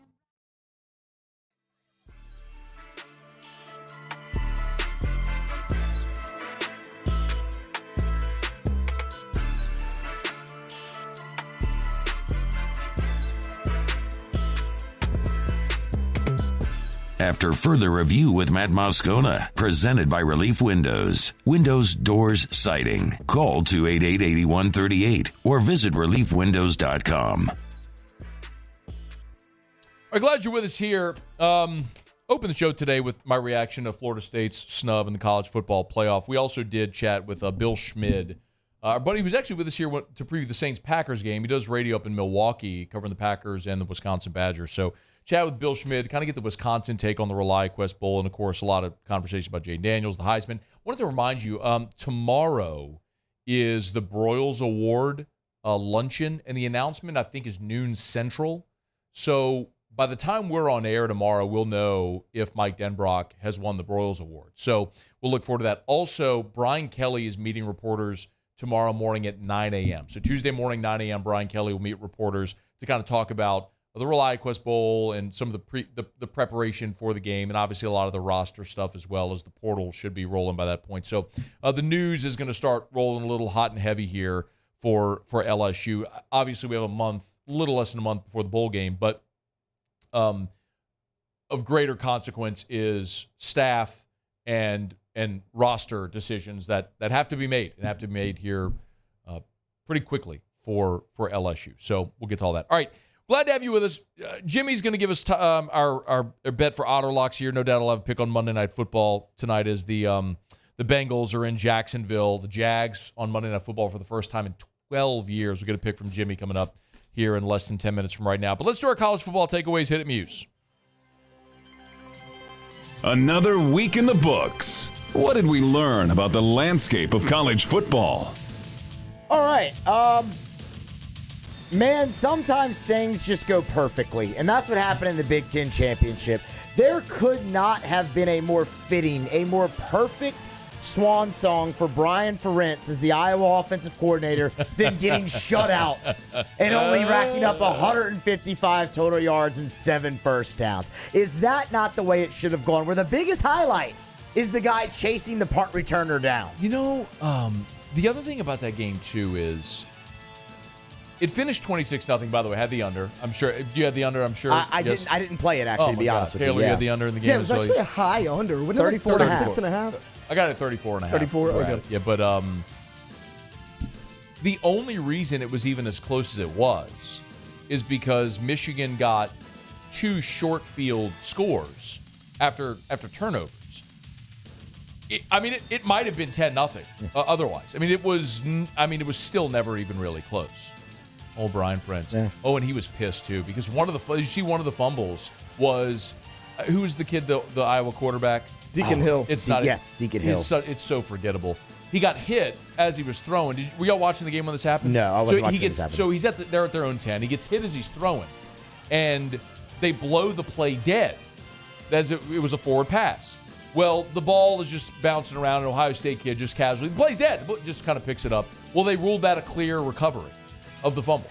So they get, and so for Brian Ferentz is just livid. He's like, you could mouth read, you MFs, you blew it effing dead, all that sort of stuff. Anyway, it was a very, very fitting end. Might be a little late to show the emotion there, Brian. Very fitting. Very fitting. What else got me? Well, the American. I'm going to the American championship game. I know, look, everybody wanted Tulane probably to go back-to-back, and I get it. But really cool moment for SMU. That's their first league title since 1984 when they won the Southwest Conference. So everyone knows what SMU's program went through, obviously with the death penalty and whatnot. That's kind of a symbol of them being able to finally come back. And really the takeaway is I hope they enjoy that. Because next year when they go to the ACC, they're going to be terrible. Yeah. Because it's going to be exactly what happened to Cincinnati and UCF and everybody. Cincinnati. Thank you. And Houston when they went to the Big 12. You're going to take the step up. You're not going to be ready for it. And you're probably going to go like 1-7 in that league. So cool win. Enjoy it. It's the last one maybe ever. The one thing SMU has going for it is, my goodness, do they have money behind them. Oh, we know that. And you say, well, why hasn't it benefited them at this level? To a degree, kind of. Hats off Rhett Lashley, and they won the American and all that stuff. But it's going to take time, but they will be able to buy themselves a roster worthy of competing. Will they have the appetite for doing it? We'll see. But you're right. Next year, they are going to suck hard. It's going to be bad. All right, Taylor, what you got? Yeah, the Texas Longhorns looked really good on Saturday. They win it 49-21. However, it was 49-14 with about 5 minutes to go. Oklahoma State, I should say, put in a backdoor touchdown. Their defense looked really good. I get it. They played Oklahoma State, but Ollie Gordon was averaging over 200 yards rushing per game. He had 13 carries for 34 yards in that game. He did get hurt in the game. He did. But he averaged 2.6. I think it was his first carry of the game. Yeah. He got hurt. But, Texas bullied him up front. And also, cool moment, if any of you saw it, Jonathan Brooks, a great running back at Texas, he tore his knee a few weeks back. He's out for the year. He was on the sidelines. He wasn't dressed out to start the game. Sarkisian let him put on his full uniform, actually stand back and be on the field when they took the kney to win the title. Yes, he's on the field right now. Very cool. They're taking the knee. They go give him the ball really win the Big 12 championship. Yeah. Shout out Steve Sarkisian. Very cool. Yep, mine are just, I love you, Michael Penix in Washington. Thank you so much. Yes. Let's go. Let's give him an applause. Round of applause. Yes. Thank you. Forever and always, heroes here. I really feel like this collective fan base, meaning LSU, has got to embrace Michael Penix in Washington. They've got to be the team everyone here is cheering for in this playoff. 100%. 100%. But just in perpetuity, in the same way that, I'll tell you how I think of this. In 2001, so I love the 2001 LSU team. I was a student at LSU. First ever SEC championship game appearance. Obviously, they upset number 2 Tennessee. LSU got in that game because a bad, by their standard, Alabama team upset Auburn in the Iron Bowl. And the LSU-Auburn game was played the week after because it was postponed because of 9/11. LSU owes Alabama like a big debt of gratitude for winning that Iron Bowl and setting up the de facto West Championship. So I'm not saying I'm an Alabama fan. I'm just saying, when you remember things in context, you have to thank Alabama that year for what they did. 2000, this is probably a better example, 2007. Yeah. Pitt, West Virginia. Mm-hmm. Yes, Oklahoma beat undefeated Missouri that day, who was number 1, Chase Daniel and Gary Pinkel, that whole squad. But I think we all expected that was going to happen. The Pitt, West Virginia game, Dave Wanstatt and the Pitt Panthers, God bless you. And then we remember also, I think Hawaii late that night won a game or lost a game or something, which maybe Hawaii against Boise, which helped LSU in some percentage points in the BCS. But really, it was the Pitt, West Virginia. In the same way that we're very thankful forever for Pitt taking care of West Virginia, I think we should also be very, very thankful for the job that Michael Penix in Washington did. He will hold a special place in our hearts forever. That is, unless if he goes somewhere in the NFC South and I have to hate him forever. It's true. All right. Sure. Well, there you have it, our college football takeaways. We're glad you're hanging out with us here. Brought to you by DraftKings, official sports betting partner of the NBA. Remember, we got Monday Night Football tonight. Otters coming up here in less than 10, actually just about 5 minutes right now. So if you want to bet on Monday Night Football, do it right now. Download the DraftKings Sportsbook app. Use the promo code Baton Rouge. Remember, as an official sports betting partner of the NBA, if you download the DraftKings Sportsbook app, use the promo code Baton Rouge, new customers make a $5 NBA bet. Any NBA bet. Pels play tonight.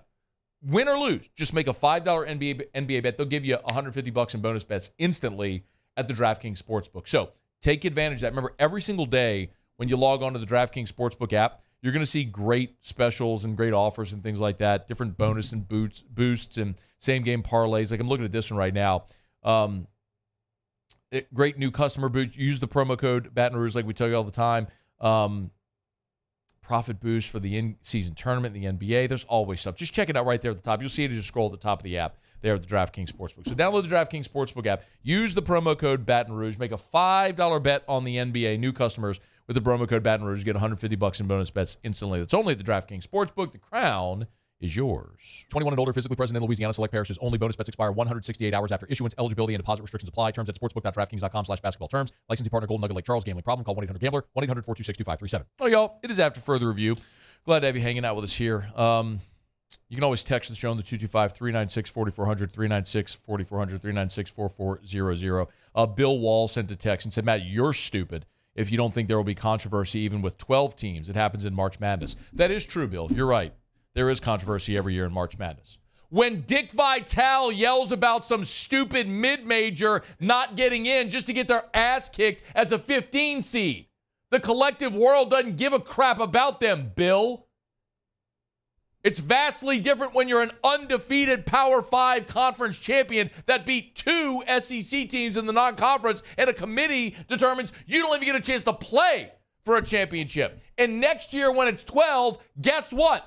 I'm not sympathetic to the 9-3 football team. If LSU is 13 next year and out by one spot, you don't have a leg to stand on. You lost 3 damn games. We're all going to be less sympathetic to team 13, 14, 15, just like we're less sympathetic to teams 68, 69, 70 in the NCAA tournament.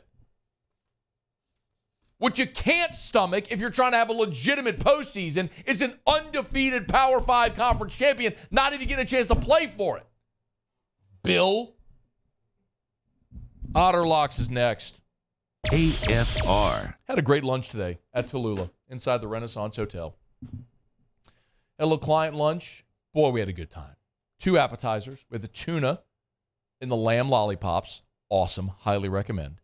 I had shrimp and corn bisque as my meal. Another fella had a club sandwich. Not going to use names. But no matter what you want a great burger, best gourmet burger you'll eat for $10 at lunch. It's at Tallulah. Look, you want a craft cocktail? They can do it. Great whiskey selection. Knocking off of work, go hang out on the terrace right there at Tallulah, inside the Renaissance Hotel. Renaissance Hotel right there in Bluebonnet. You know where they are, right between the mall and Perkins Road. Gorgeous spot. Tallulah is awesome. You want to get in for dinner on the weekends, you're going to need a reservation. Chef Jason Hebert has done an awesome chef-curated menu, so go on into Tallulah and enjoy one of the best-kept secrets in Baton Rouge. The secret's out now. It's Tallulah, inside the Renaissance Hotel. I've been doing business with Luba for 25 years. They're dependable, trustworthy. It's just the attention to detail with our clients. Our folks have years and years of experience. They're highly trained professionals. But many companies have that asset. What I'd like to think makes Luba a bit different is that we use those talents in a way that truly is dedicated to serving the needs of the folks who depend on us. Bayou Ford has the new inventory to get you in a new Ford truck or SUV today, or customize your next vehicle just the way you want it. All new Bayou Ford vehicles come with a 1 million mile powertrain warranty. the crew at Bayou Ford is going to do right by you. His name was Cain. He had a horse along the countryside. I saw him ride. One day they found him. It was a humid day. Barefoot children play, looking for that summer shade. Time just slips away. Oh, Louisiana, some kind of hold on me. Like cypress stumps, your roots are planted deep inside of me.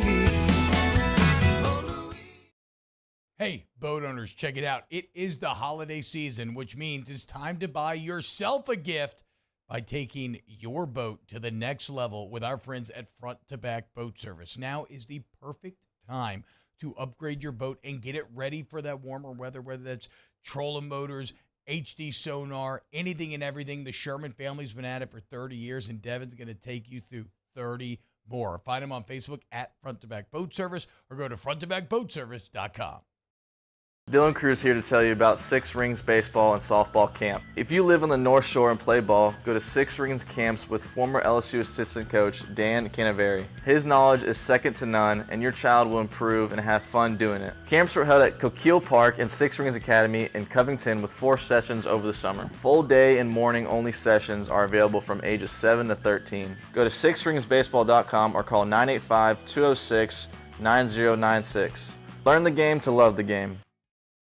Electricity is all around us, and our families depend on it. Every day is sparked by the power of a cold drink or a warm meal, a movie night, and a comforting light at the end of a dark hallway.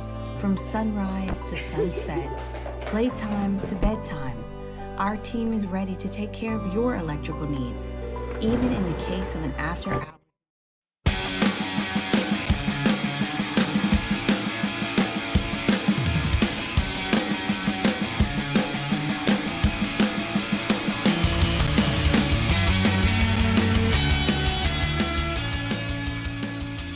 After further review with Matt Moscona, presented by Relief Windows. Windows, doors, siding. Call 288-8138 or visit reliefwindows.com. Down the stretch, we come final segment here on a Monday edition of AFR presented by Relief Windows. Big shout out to Brandon Holly and the gang over at Relief Windows. Nobody does it better than Relief Windows. Windows, doors, siding, and now shutters. It's Relief Windows and reliefwindows.com. Congratulations are in order to Jaden Daniels. This is not in any way surprising whatsoever, but it is now official. There are 4 Heisman Trophy finalists, and Jaden Daniels, of course, one of them. Jaden Daniels, Marvin Harrison Jr., Bo Nix, and Michael Penix are your Heisman finalists. Just as one quick point of reference, I think a lot of people may think there are 3 finalists. Remember, there's no set number of finalists. The Heisman Trust can determine, can invite whoever they want, to the Heisman Trophy ceremony. And usually they do this based on how the votes come in. So if it's a close vote, usually you'll get that sort of point of demarcation where there's a big drop off to the next closest vote getter, and they'll invite those finalists. I'll remind you, 2011 when Tyron was a finalist, there were 5. He was one of 5 finalists that year. So there are 4 invited to New York this year, and we are all expecting, if Vegas is right, and the odds shifted dramatically in favor of Jaden Daniels, that Jaden Daniels is going to be LSU's 3rd Heisman Trophy winner. So we're looking forward to that. Otter, normally with us here, he sent a text, couldn't come on, not sure what's going on. Did he say he's all right, or is just... he just said he wasn't able to come on air today. So Otter's pick, he gave on Monday Night Football, Cincinnati +10. I will tell you, Randy McKay, who's a professional sports bettor and who has pretty consistently the best overall record on Football Sunday and all the handicappers. Randy gave out Cincinnati earlier in the week at +8.5. So you're getting out +10. That feels like a bargain. So I played at Cincinnati +10. You got a feeling on tonight's game? Yeah, I'm taking them +10. I'll tell you that much. Yeah. Taylor, you got a feeling? Do you sports bet? Not a ton. That's all right. I do the pontoon parlay with the guys on Friday, Yeah. but thanks to T-Bob, we hadn't hit in about 4 weeks. I was going to say, how does that go? I hear y'all do that. And so for those that don't know, Taylor is the video producer for Off the Bench with T-Bob, Hester, and Mario. And so on the pontoon parlay, all 4 guys contribute a leg to the parlay. How did that go this year? It went okay. We went about, total as a team, we went a couple games over 500. So we had a winning record. I personally went 7-5, and I think everybody was about the same as me.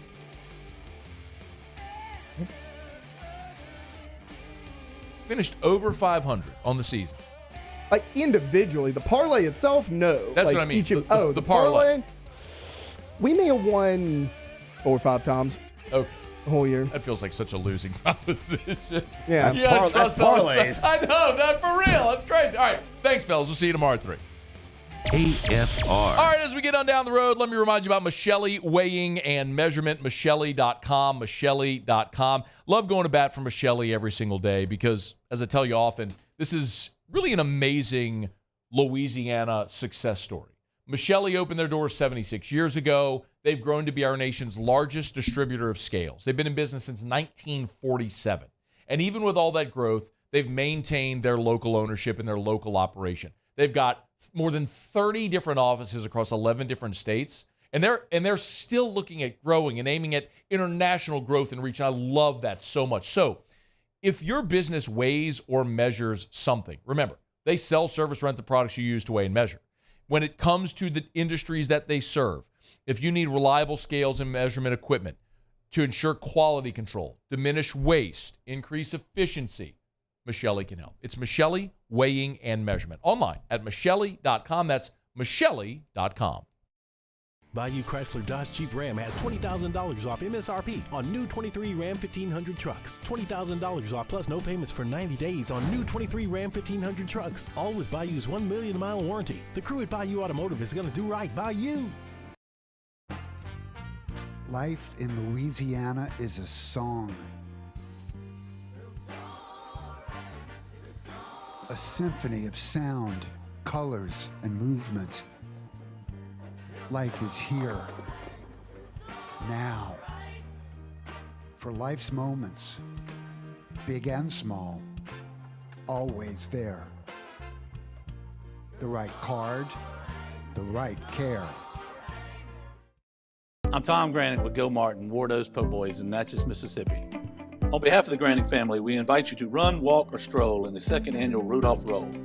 Held on the beautiful Natchez Bluff, this holiday event will kick off at 8 a.m. on December 9th and will include a 10K, 5K, and 1 mile kids fun run. Along with the race, there will be live music, drinks, and of course, Po' Boys.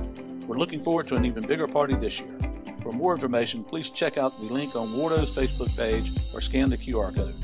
Hope to see y'all there.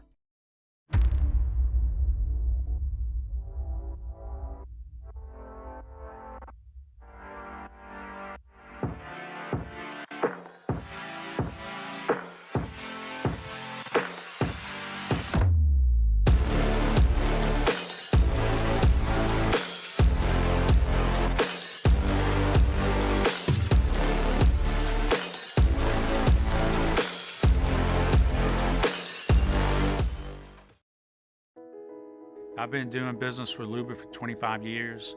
They're dependable, trustworthy. It's just the attention to detail with our clients. Our folks have years and years of experience. They're highly trained professionals. But many companies have that asset. What I'd like to think makes Luba a bit different is that we use those talents in a way that truly is dedicated to serving the needs of the folks who depend on us. Hey, boat owners, check it out. It is the holiday season, which means it's time to buy yourself a gift by taking your boat to the next level with our friends at Front to Back Boat Service. Now is the perfect time to upgrade your boat and get it ready for that warmer weather, whether that's trolling motors, HD sonar, anything and everything. The Sherman family's been at it for 30 years, and Devin's going to take you through 30 more. Find them on Facebook at Front to Back Boat Service or go to fronttobackboatservice.com. Step inside an Infiniti QX50. And you'll find a suite of driver-focused features tailored to your tastes. But most of all, you'll find luxury that lets you feel infinitely you. Visit your local Infiniti retailer today.